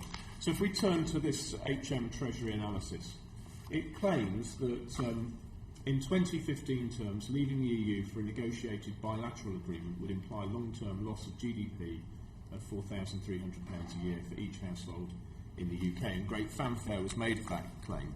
From your perspective, does this conclusion, and indeed the other similar conclusions of the document, do those conclusions follow from the argument that's been set out? I don't think they do, but then I think that the whole methodology involved with these documents is intellectually spurious. If you look at these modelling processes are based on ideas of what's known as, quote, general equilibrium, unquote, which has been an idea in economics going back decades. These are all the same models that constantly fail to predict the world. This is not the forum to go into it, but I would anyone inclined to take seriously this kind of modelling should go and read what Nobel Prize-winning physicists say about these sort of models. They're garbage. These general equilibrium models are not constructed in a way that make accurate forecasts about anything. And therefore I would not take them seriously. Overall, there's a general point about them, which is they say, what happens to... We think that trade and investment, that freer trade and more investment flows are a good thing. I agree with the Treasury about that. That's an uncontroversial view. They are assuming that over the next 15 years, Britain's trading relationships and investment relationships with the EU will be less free and less liberal than they are now. And in my opinion, that's at least an arguable assumption. I think it's a wrong assumption, and therefore the modelling does not follow, even if you agree with their modelling methodology, which I think is not intellectually serious. after we've won, I'll look forward to discussing the flaws in these models with you. But just to conclude, are there any particular assumptions laying behind this document which you particularly would want to challenge? Bearing in mind we have the Chancellor coming in to discuss it shortly. No, I have a personal dislike for these studies that produce numbers like there's going to be £4,318 better off. It implies a kind of spurious precision to predictions where it doesn't exist and the predictions are bogus. So variously in the press I've seen suggestions that this report's been constructed to meet the Chancellor's requirements, his expectations for what it should say. Do you think there's any justification in that claim? I think they're obviously constructed in a political way. The Chancellor's future is at stake. He's got the resources of the Treasury. He's done what lots of people do in his position, which is use the resources for his own political ends. Dominic, thanks very much. Stephen Hammond. Thank you. Good afternoon, Mr. Director. Thank you for giving evidence this afternoon. I think I'm going to try and play the committee sweeper, if you like. There are a few areas where we opened up questions, perhaps didn't finish. Can we just start with some your thoughts on free trade agreements, going back to that? Can we be clear that, obviously, if we were to leave on June 23rd, we would after we've left at some stage, we would have to renegotiate our trade agreements that are currently negotiated by the EU? That's correct. Sorry, say that again. Well, at some period after we had left, and whatever that process is, and we've discussed it as we've spoken, we would have to put in place a system of trade agreements with non-EU countries, because at the moment all of our non-EU trade agreements are effectively through the EU. Yes, so at the moment there's a set of negotiations that will be conducted by the EU on our behalf, and after we leave we will have to go through a process of figuring out how best we organise our relations with the rest of the world. But there are lots of different ways which we could try and do that. Absolutely. So we're both agreeing on that point. Could you just, for a matter of record, then say which country, in terms of the trade process, you'd like us to emulate in terms of what they've achieved, and also what, if any, country has more trade arrangements with other countries outside its own trading area than the EU has currently? I don't think there's any particular country. Britain's in a unique position in the European Union in all sorts of ways. We have, in terms of our legal system, in terms of our position in NATO, the UN Security Council, history, all sorts of things. So I'm surprised. So I don't think there's there's not a country which we should go, let's cut and paste their agreement. Fine. I think that's quite helpful, because of a lot of people suggesting there are certain laws we could cut and paste. And the final point on this, the two more points, but the first point I asked you a moment ago was, could you tell me which, if any, country or regional grouping has a more extensive network of trade arrangements than the EU currently existing? So I'm being very slow. I didn't follow your question. Well, the EU has a number of trade agreements that we get dealt at. They negotiate on our behalf. Yes. We have a number of preferential agreements with countries throughout the world as a result of being a member of the EU. Rightly, we've agreed that we would have to renegotiate those relationships ourselves. Is there any other country in the world that currently has a greater set of arrangements and trade arrangements that the EU has in place at the moment? I don't know the answer to that question, I'm afraid. So if I was to tell you it was no, would that... it tends to argue that the process for renegotiating our trade agreements is going to be longer than the process that's currently in place, and longer than the process that, and likely to be less beneficial than if we were to stay in the EU. But that assumes you have to redo everything from the start, and I don't think that's a reasonable assumption. These things already exist. Various countries like Korea and whatnot have already said that if we do vote leave, that we'll keep going with the current arrangements. So I don't think it's not the case that we have to redo all the work that's already been done. And I think that's a perfectly fair summary. But there is also clear that a number of countries would want us to start entirely new bilateral arrangements. That may happen. We'll have to see, won't we? So if one of those bilateral agreements, so let's flip it the other way around, in terms of the trade agreements with the EU, and we look at it, and although we've agreed that we don't want to emulate any particular country, say we were to take the Canada style trade agreements. The problem with some of these agreements is that do you envisage how would the UK not have to emulate or follow the standards that are already set inside the EU with one of those trade agreements? Because either we have to say, trade with us and you've got to accept our standards, or we have to say, we'll trade with you, but we're going to buy your standard. We'll accept your standards. And that just seems to me that we're not doing anything in terms of the regulatory burden, which is a key part of your argument. So I think you're far too clever for me, and I can't follow your questions at all. No, really. I'm probably far too stupid, which is probably the problem. But let me try one more time. So, flip it. We've talked about trade agreements as if with non-EU companies. I'm now saying we've agreed already that we don't want to follow any particular country in terms of that style of trade agreement. But I'm saying for a lot of trade of those agreements, we will have to make a decision. We will trade with the EU. I think that's pretty clear. I mean, we don't need to worry about what Project Fear is saying about that. But we will trade with the EU. But we will have to make a decision, won't we, saying these are our standards and we're going to export them into the EU, or we're going to say here are the EU standards. We're going to change our model to adopt those EU standards. And what I'm not clear about, because I think, and I'll come on to it again in a moment, one of your key arguments is that one of the good reasons for it is we get the chance to set our own regulatory burden. And all I'm saying to you is that under that trade agreement, we don't seem to be making any we don't seem to be changing the status quo or to any benefit in the regulatory burden. I think a couple of points.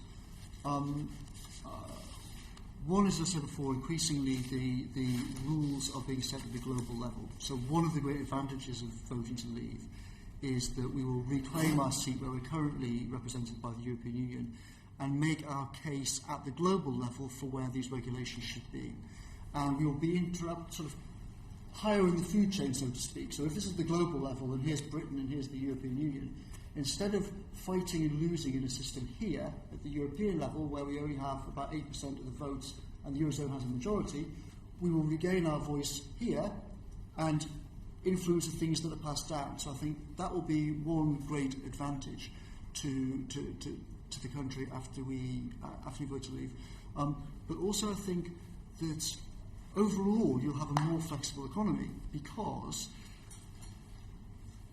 the relatively small section of the economy which sells things to Europe will obviously have to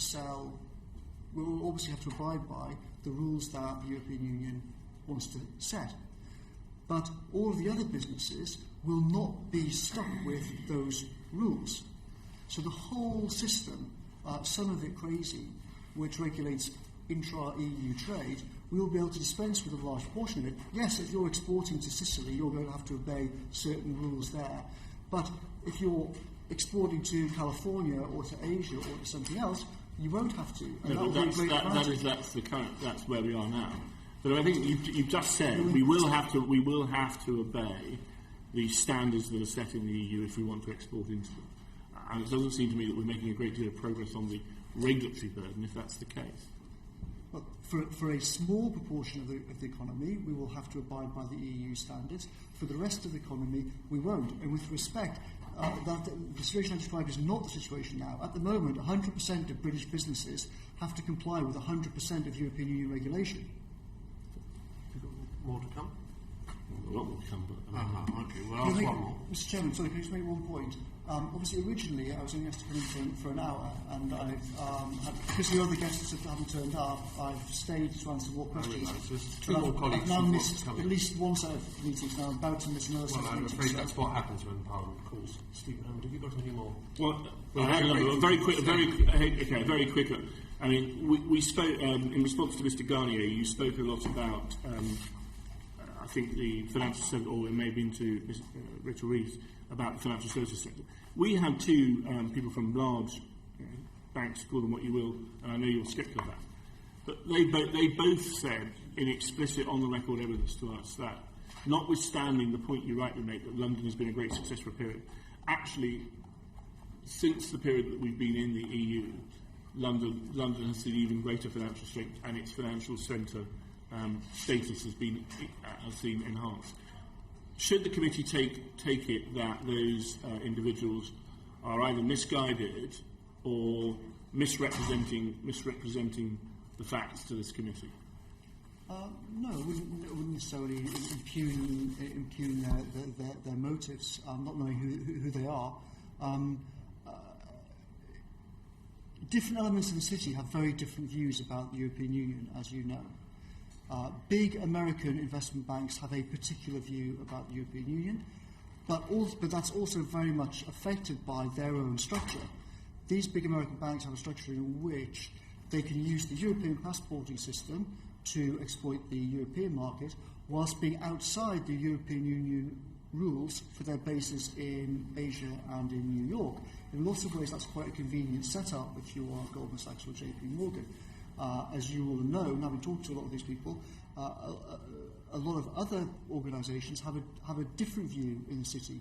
There's all sorts of different companies. So I don't think you can say, here is the city view. There is a big bank view, there is a hedge fund view. We are City UK. We are going to have to move on, and I understand you've been going some time. So, West Street, will come back to that point. George Caravan and then West Street.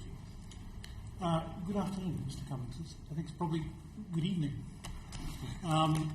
You used an interesting phrase when you were answering questions to Chris Philip.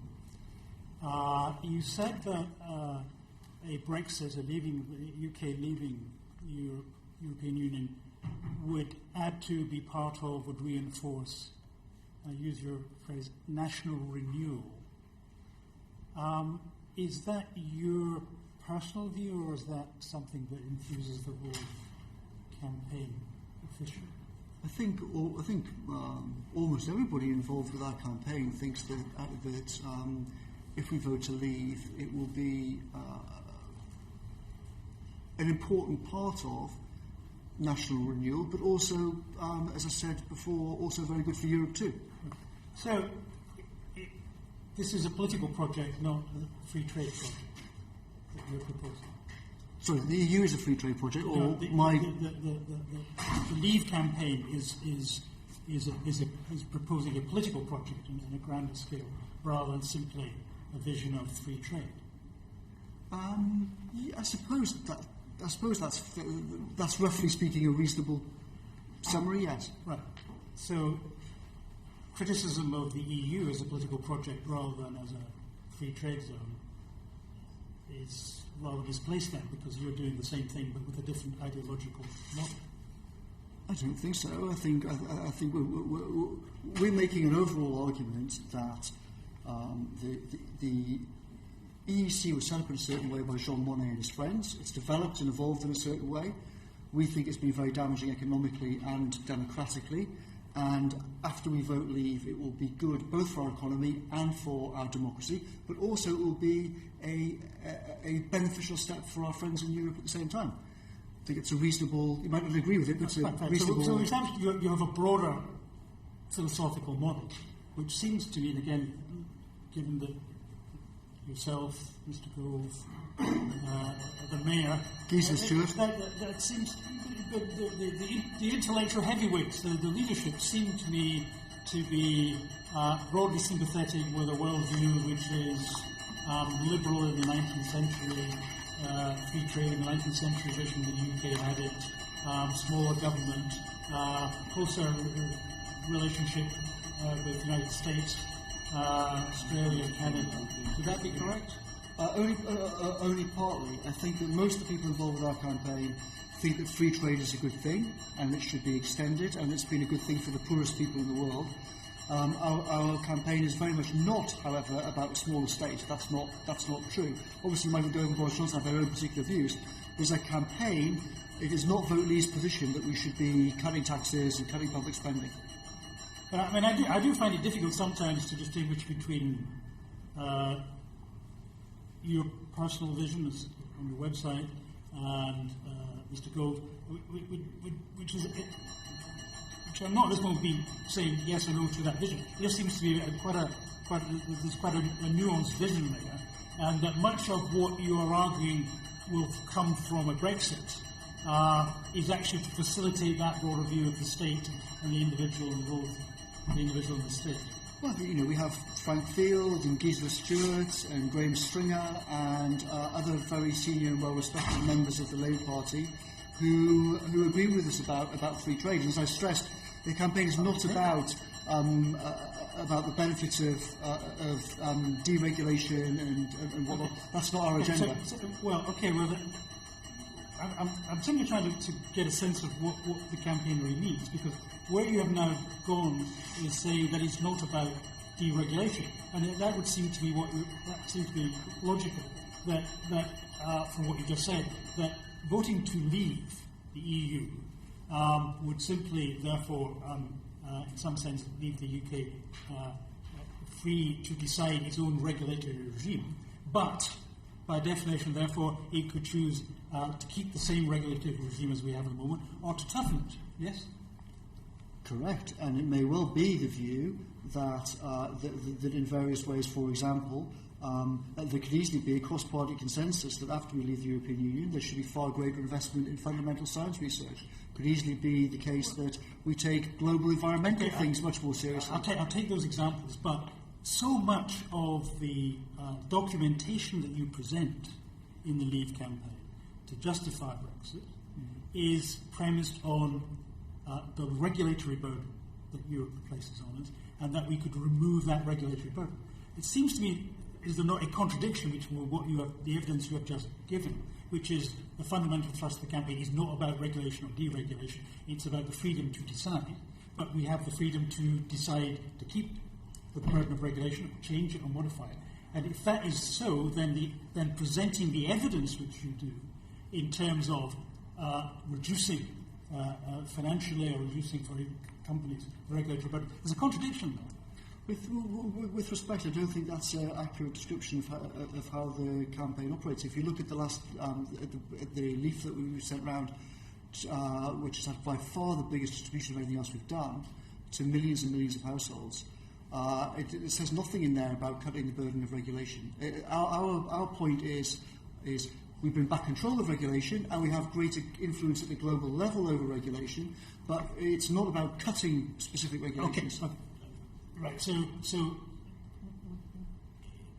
any numbers, any financial numbers given in any of your literature that suggest that there would be financial savings from reducing the regulation, but we should discount those because they're not germane to the central argument we're putting forward. Could I just clarify also? I'm sorry to interrupt. You've mentioned a leaflet that's had far greater circulation than any other leaflet that you've put out so far a moment ago.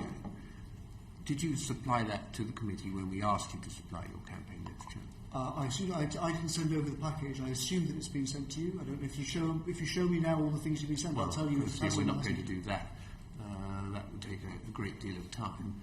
But I think it would be helpful if, as campaign director, you make sure that when a parliamentary committee asks you for literature, that you're going to be giving oral evidence, you make absolutely sure you know what's been put in front of us, because we are quite reasonably asking questions on the basis of what we understand to be in that literature. And you seem to be giving the impression that a piece of literature to which you've just referred, widely circulated, doesn't contain those numbers. I'm assuming that you've got it in front of you. I'm not suggesting that you haven't got it in front of you. I'm assuming that you have got it in front of you. I'm suggesting you might not have sent it to us. That's what I'm suggesting, but I don't know for sure. So I'd be grateful if you go back. If you don't run the pack, I'll tell you straight away.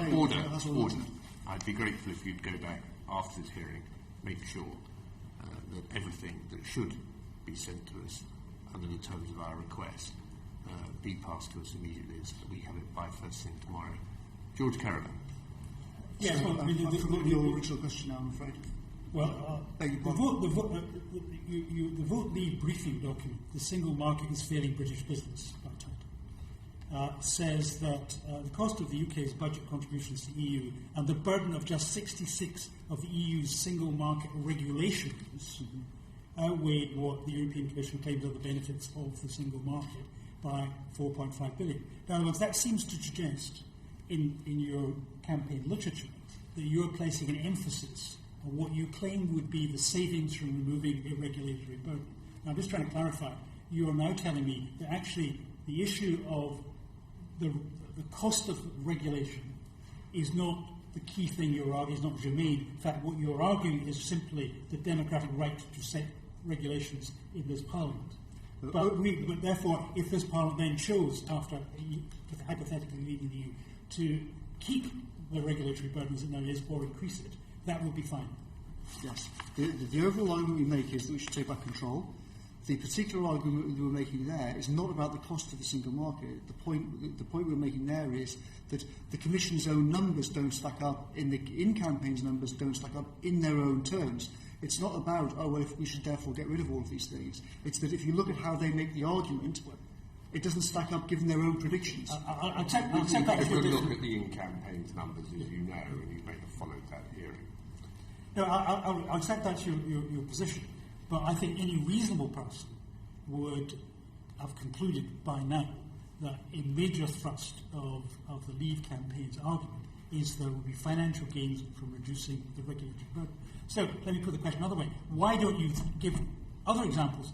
For instance, you could say, if we have Brexit and if we can therefore set regulation for ourselves, we could actually expand regulation over the labour market in a way which would be beneficial to British workers. Well, we did do that. Where? There was a document that we published. If you'd send it to us, that would be fine. There's actually the title of this document that you're referring to now. There's a document that we published in the week after we launched, which looks at various things which are Labour Party policy, and pointed out how various aspects of Labour Party policy, such as various things to do with the railways, from memory, would be completely illegal under European Union law. So we have made the argument that you are talking about. I have to tell you now that if we find that, as a committee, that we've asked for all relevant material, we find that a good deal of this literature has not been provided to us, we're going to be very upset about it indeed, and that may trigger a further response by this committee. It's quite unacceptable. I don't think I've seen that document either. I don't know whether you have, George. Perhaps you have sent this literature. I don't know. But it is your duty, Parliament comes to you to ask you for this literature, to make sure it's supplied in full. George, have you got any more questions? Yeah, I think on at least 4 occasions you've mentioned Goldman Sachs. Where's Goldman Sachs headquartered? It's global headquarters. Yes. I think its global headquarters is in New York, but I don't know. It's pretty much American investment bank. Yes. So you used it on several occasions as an example of an agency which has put undue pressure on European Commission, European institutions, in order to subvert free competition, the free market, etc., etc. Would that be a reasonable gloss of what you said? Not just that. I mean, remember, its appalling role in the Greek swaps, derivative swaps, that cheated Greece into the euro in the first place, from which Goldman Sachs made another fortune. So you are confident that I'm taking your vision of the world. I'm not. Except that some might call conspiratorial vision of the world. So you feel confident that post-Brexit, when Britain came to negotiate its trading arrangement with the United States, that somehow there would be less pressure and less difficulty dealing with the United States regulatory officials, despite the fact that you're telling us that Goldman Sachs exhibits this Manichaean role in Europe, and also despite the fact that, of course, as you know, the likely next president of the United States has a relationship with Goldman Sachs, which has possibly got into trouble, and at least one Treasury secretary I can think of, it was in the paper this morning, as ex-Goldman Sachs. Almost all of them Run also runs in the America that you are telling us it would be so easy to negotiate this free trade deal. I think that after we win and after we take back control, and when we negotiate with America about all sorts of things, we'll be in a far better position of dealing with the likes of Goldman Sachs when Whitehall is in charge, and that's despite the issues of competence and the problems with Whitehall that have grown over the last 30 years. But there's also a fundamental issue of honesty and openness and pluralism. For all the failings of the Westminster Whitehall system at the moment, it is far ahead of continental Europe on this very important question. And I think that's an important thing. It's one of the reasons why I think that preserving pluralist institutions in Europe is a good thing for Europe as well as for Britain. The British example in lots of these things is something which Europe desperately needs. Wes Streeting.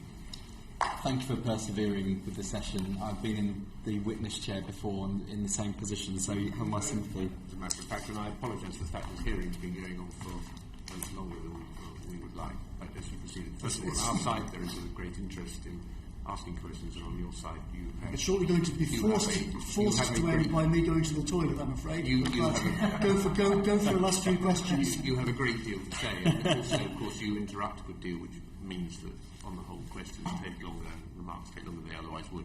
Wes Street. Okay, just picking up where Stephen Hammond left off. Now, I don't think anyone could plausibly claim that there is a unanimity amongst businesses and business people about whether we should remain in the European Union. But surely you must accept that the City of London Corporation has adopted an official position in favour of EU membership. City UK's survey of financial services professionals saw 84% of respondents wanting to remain a member, and 90% thought exiting the single market would damage UK competitiveness. And in terms of the CBI, their polling also showed an overwhelming majority in favour. And I heard I'm not here to defend the CBI and their reputation. They're quite capable of doing that themselves, but they do represent over 190,000 businesses across the country. So you must surely at least accept... I'll show you about that. We'll come back to that, but you must surely accept that majority of business opinion, and please give me contrary evidence. Is there a single poll that shows the majority of businesses back Brexit? So the given that the British Polling Council described the CBI's polls as, quote, dodgy, unquote, I don't think anyone in this committee should take seriously anything that the CBI says, particularly given the CBI had to officially apologise back in 2001 about this whole issue of membership and how they survey them. So forget the CBI. I couldn't, on the British Polling Council point, I couldn't find the word dodgy. I did see the complaint that you submitted in their response to it, which I don't think your characterisation, and I'm not doubting your integrity. You quoted perhaps a word, and I'd be interested to see where it was cited. But it was widely quoted in the media. It's in writing. I can provide it to this committee if you like. The British Polling Council, quote, dodgy, unquote. The exact phrase was, "This looks pretty dodgy," unquote. Well, I'll get you the exact words. When I saw their response to your complaint, that characterisation through the use of that word did not leave me with the impression that this was a piece of work we should be, too dismissive of. But nonetheless, it comes back to my central question. Let's take for a minute that you're right about the British Polling Council and it's dodgy, and we dismiss that one. Is there another poll you can give me that shows a majority of businesses backing Brexit? Since 2004, I think, ICM has asked the question, do you think that we should continue, this is not exact words, but paraphrasing, something very close to this, do you think we should continue with the European Commission in charge of negotiating trade deals on behalf of Britain, or should Britain take back control of trade negotiations, get out of the common commercial policy? And the figure has been consistently 65, 70-ish% for taking back control and getting out of the common commercial policy, which of course is incompatible with EU membership. So that shows you, so that's pretty strong evidence for a strong majority of businesses think that the current relationship is fundamentally flawed and should change. No, come on. That's evidence that if given the choice, businesses would take back that particular element, and you're quite right, under EU membership rules they can't, but if they could, they would. And we're trying to sort of stick to the factual evidence base here, and I don't think you can't stretch from that one answer to a poll and specific question. The FSB poll, the small businesses, I think was 40-40 about 3 months ago or something like that. I think the FSB poll was certainly tighter, but anyway, I don't want to get too bogged down on this. I just think we've just got to keep things in perspective in terms of what opinion polls have shown over time, even accepting that polls can be dodgy, wrong. Coming back to specifics, there's been a theme throughout your answers this afternoon, which is a principal point about concern about particular institutions, and most of your arguments rest on sovereignty. And I'd love to have that debate with you on another day. But thinking now about the practical consequences of leaving the European Union, in April 2014, a PwC report for the City UK said that loss of passporting rights could mean 70,000 to 100,000 jobs lost. Is that something that concerns you in the event of Brexit? No. And why wouldn't you be concerned about that? Because I think we'll solve the problem of passporting, but I also think it's a secondary question. How would we solve the problem of passporting? By negotiating with our friends. And why would you assume that you would get a good outcome that doesn't require us to sign up to a whole load of European rules that you have a big problem with? Because our friends in Europe want access to one of the three big global financial centres, which is 20 miles away. But no country outside the European Economic Area has access to passporting rights, and why would you assume that Britain, and especially given the scenario you painted earlier, where the whole project could unravel, that seems to be a desired outcome, but it would certainly be destabilised. Why in that circumstance would you imagine that we could negotiate a better deal than any other remaining member of the European Economic Area? Britain is in a unique position in the EU. It's the only country which also has a UN Security Council seat. It's the only country which even gets close to living up to its NATO obligations. It's in a different position, and we'll only find out when we have a serious group of people conduct a serious negotiation. That hasn't happened in the last few years, so we won't know exactly how the details will be sorted out. But like all these things, given it's in everyone's interests to have a deal, it should happen. But also, my main point is the most important thing about the banks is to have a stable system and avoid a repeat of catastrophe. And therefore, we should not entrust the tottering Eurozone structure and the European Court of Justice with such an important role. I'll come back to the ECJ shortly, but given, you characterised officials in a rather unkind way, and Chris Philp picked that point up earlier. Given he's done an apparently terrible job on renegotiation, do you think the Prime Minister should remain in post to lead negotiation in the event of Brexit? It's not my call. I think he's done a very bad job at the negotiation. But then you have to think about what it is that he's actually been trying to do. David Cameron's not been trying to solve the problem of the UK's relationship with the European Union. I don't want to get too bogged down in this. I wondered if you might indulge me, and you dodged the bullet. So I'll move on to the issue of currency. If we were outside the European Union, how would you envisage that we'd stop the EU from requiring clearing houses dealing in euros be located in the Eurozone? Sorry, I didn't understand your question. So if we were outside the European Union, how could we stop the EU from requiring that clearing houses dealing in euros are located in the Eurozone? Requiring that so at the moment there are clearing houses located in London, for example, dealing lots of currency, including the euro. We're outside the Eurozone, currently that's fine. How would, in the event of Brexit, would you stop the European Union, or would we stop the European Union from saying, okay, no more of that in London, they're coming over to Frankfurt? They wouldn't cut their nose off to spite the face. I heard the same stuff about the Euro 15 years ago. They never did it then, they won't do it now. But, in fact, the European Central Bank previously did try to introduce such a requirement, and it was only thanks to the UK taking the case to the European Court of Justice to outlaw it as being against single market non-discrimination rules that we kept it here. So I think that's actually a really good example that you keep on referring back to 15 years ago. You keep on saying that they wouldn't cut their nose off to spite their face. We are presently members of the European Union, and apparently they already tried to cut their nose off to spite their face, and this terrible European Court of Justice, which is so terrible we need to get out of the European Union, according to you, was the institution that we relied on to make sure that those clearing houses remained in the UK and those jobs in that... Even if they do what you're talking about, it's a tiny speck in the grand scale of weighing up the pros and cons of our relationship with the European Union. And you have to take... You have to... Well, I've been trying to make the same point all the way along. You have to take an overall view. It's an extremely complicated field. There are pros and cons of any path. There are risks and dangers of a leave vote and a remain vote. And you have to take an overall balance of all of these different things.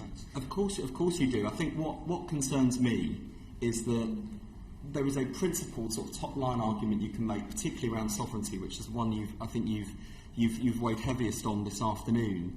But there are lots of practical consequences, and I've just given simply one example where the carte blanche, never happened before, we're a great country, look, we're on the UN Security Council. These arguments don't actually practically stack up. And so when we attack or see, quote-unquote, Project Fear attacked in the media, it's not Project Fear, it is simply identifying to the public there are genuine risks. Surely that's not scaremongering or fear-mongering. That's making people aware of the genuine risks that exist in order so that they can make an informed choice. And if people like you say, look, on sovereignty grounds, never mind the economic impact and the jobs and all the rest of it will balance out, I don't agree with you, but I think that would be a position that you could take and logically follow through. I don't understand why these legitimate concerns is dismissed as fear-mongering or scaremongering. Not all of them are. I think there is scaremongering, but there are also people who make reasonable arguments and raise reasonable issues about the balance of risk. And people in particular fields have particular views about different things. The people in the shipping and insurance field, if you talk to people in the pension industry, for example, they're terrified at the idea of European harmonisation and think it'll be a disaster. People in different fields have different views, and it's perfectly reasonable for some people to raise risks of a leave vote. There are risks of a leave vote. I think that the risks of a Remain vote are much worse. It's not just about control, about who sets our laws. It's also about the practicality. The European Union's biggest project is the euro, and it has been an economic catastrophe, and has. Thanks to Gordon Brown, we're not part of the euro. And has also led to the growth of political extremism throughout Southern Europe, which you haven't seen since the days of Hitler in the 1930s. A political catastrophe for Europe as well. So our argument is not just about, Britain, sovereignty, blah, blah. It's also looking at the overall economic situation and the overall political situation for our friends in Europe. Sticking to some of the economic arguments, your website states that the EU-Canada Free Trade Agreement includes services, financial services, mutual recognition of qualifications and procurement. Does the EU-Canada FTA provide the same sort of financial services market access as the single market does? It does not. It doesn't? My question was, does the EU-Canada Free Trade Agreement provide the same sort of financial market services market access as the single market does? Yeah, I heard you the first time, and my answer was no, it doesn't. It doesn't. So, on that basis, can you name any bilateral trade agreements anywhere in the world that allow the sorts of things that access to the single market does? Particularly, for example, how we negotiate home state regulated rights of establishment in the way the single market does. No, because there aren't. And that doesn't concern you. No, it doesn't, because we're doing something new. We're part of the European Union. We're saying the system's broken, and we're going to take a different path in our interests and your interests. So we're trying to change a system which has been going relentlessly in one direction since 1949, and say actually Europe needs pluralism, and Britain can help Europe by catalysing the growth of pluralistic institutions on the continent. That is a good thing for Europe as well. So by definition, these things don't already exist.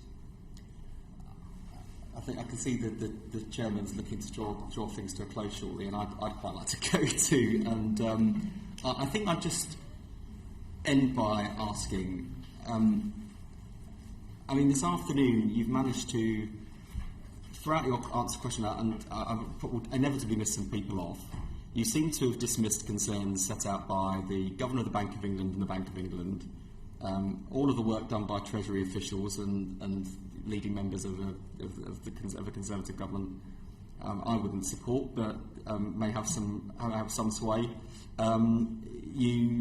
You've also dismissed the majority of business concerns, and yet I don't think I've heard this afternoon any sort of compelling evidence that would point to a better economic future outside the European Union.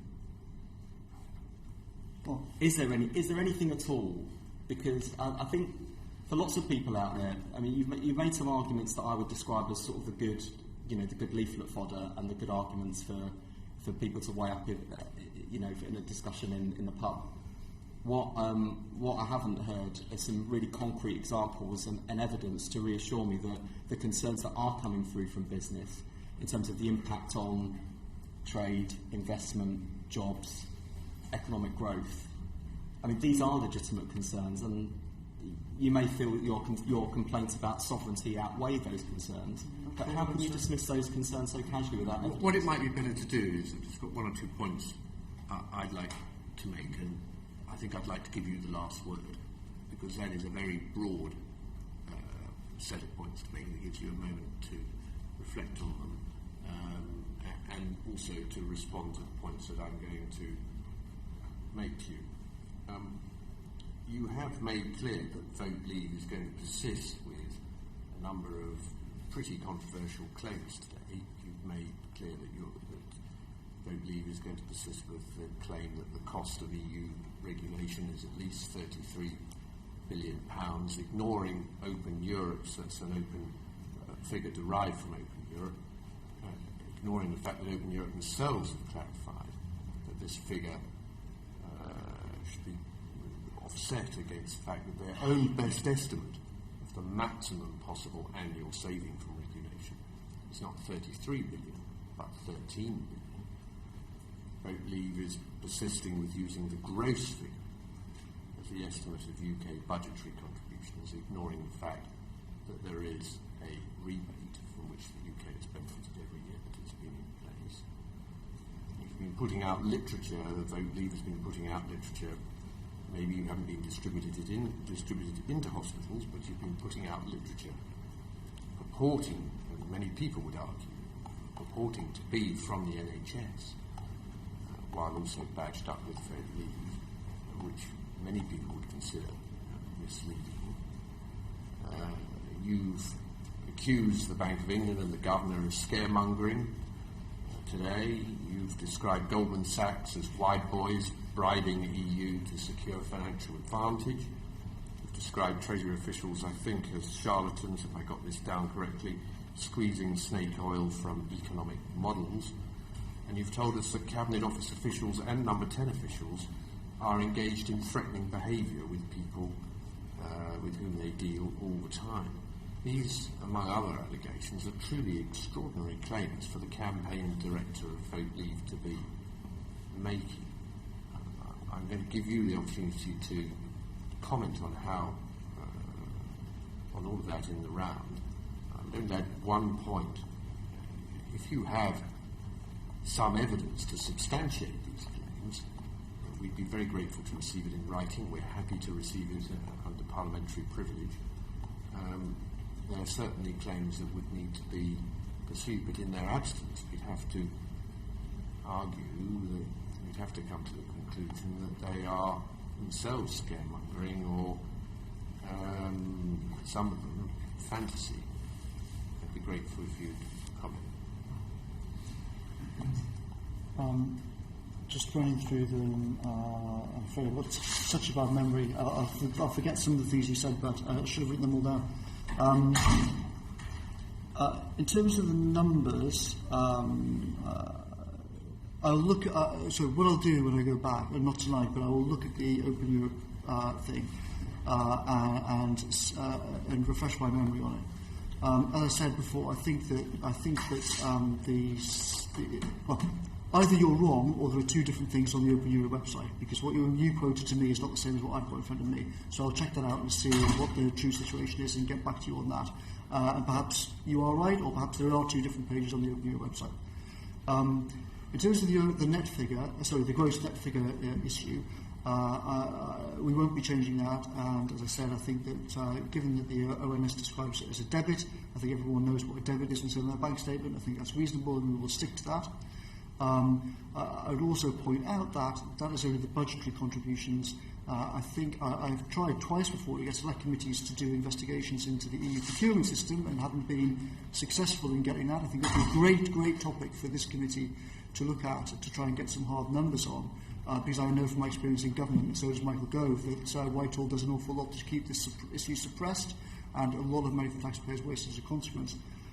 Regarding the literature, I can absolutely assure you that no one... I'm sorry to interrupt, I just want to clarify. You're suggesting that Whitehall is deliberately suppressing data that might illustrate the cost or waste in EU Definitely. procurement. You announce an investigation into EU procurement rules and you ask a Secretary of State to come and give evidence on precise numbers regarding the contracts which they sign inside their own departments and see how far you get. That's very helpful. I'm sorry to interrupt, I just wanted a point of clarification. In terms of your point about the literature, we'll have to agree to disagree in terms of whether it's misrepresenting anything. I certainly don't. No one has said, no members of the public ever say to us, oh, you're pretending to be from the NHS. I don't think that's a problem. I do think it would be bad if people from the campaign were putting things like that in the hospital. All I can say on that is that I absolutely 100% guarantee you that when I saw that story, I asked and said, has anyone from the office done this? Does anyone know of anyone, any of our volunteers who's done it? The answer is, we haven't got a clue if that even happened. If it did happen, we don't know where it came from, but it's certainly not us, and it certainly will never be us. So I can reassure you on that issue. I'm afraid my memory's now given up on me in terms of the other things. Are there any specific things you want to remind me on? Come back to us in writing, but there was also a general set of points from Wes Street. Yes, twofold question. Yes. Should you like him to repeat the question, or you know what it is? Twofold question. In answer to the first part of your question, if you had asked this House and Whitehall and the City of London and the CBI in the 1930s about what the best policy was on deterrence of Germany, you would also have had a very, very clear, almost unanimous conventional wisdom that turned out to be wrong. Conventional wisdoms that span all the elements of government and bureaucracies are very, very, very often wrong. The entire conventional wisdom, for example, about the regulation of financial markets before 2008 was completely wrong. And a handful of people, often physicists, not economists, were the ones who were telling you all, don't listen to these guys, don't listen to what these big banks are saying, they don't even understand their own bloody products. So telling me, oh, well, all of these different organisations all say the same thing, that's not a very good scientific way of approaching this sort of problem, I don't think. Quite the opposite. Conventional wisdom solidifying bureaucracies, and it's important to challenge them. So to your second point about the economics, of course we could go and hire someone to produce some spurious number about the trade benefits of leaving the EU and come back with a 4,400 figure on how it would all be great. And we've already had all sorts of all the usual economic consultancies on the phone and emailing saying, if you give us some huge fee, we'll produce these reports for you. But the truth is these modelling exercises are bogus. Overall, there's a reasonable position to take that having a system of free trade and encouraging business competition is good for a country, and it's also quite a democratising process. It limits the power of big multinational businesses.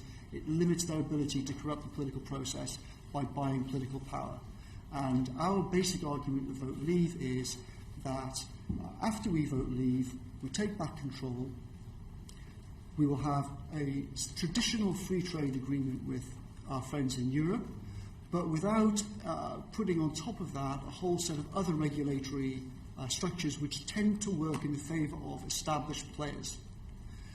You can take a different view on that. People like the CBI obviously do for self-interested reasons, but that's our view.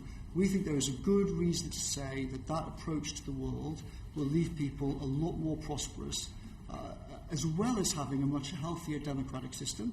And finally, we also think that if you look back at the history of this continent, one thing's for sure, Europe needs pluralism. It does not need centralisation and groupthink and all power being lumped in together. And Britain has unique institutions and unique history, unique culture, and after we vote Leave, it will be good for Europe as well as for us that we encourage our friends in Europe to go down a different path, which we encourage other institutions to grow and decentralise power in the continent more.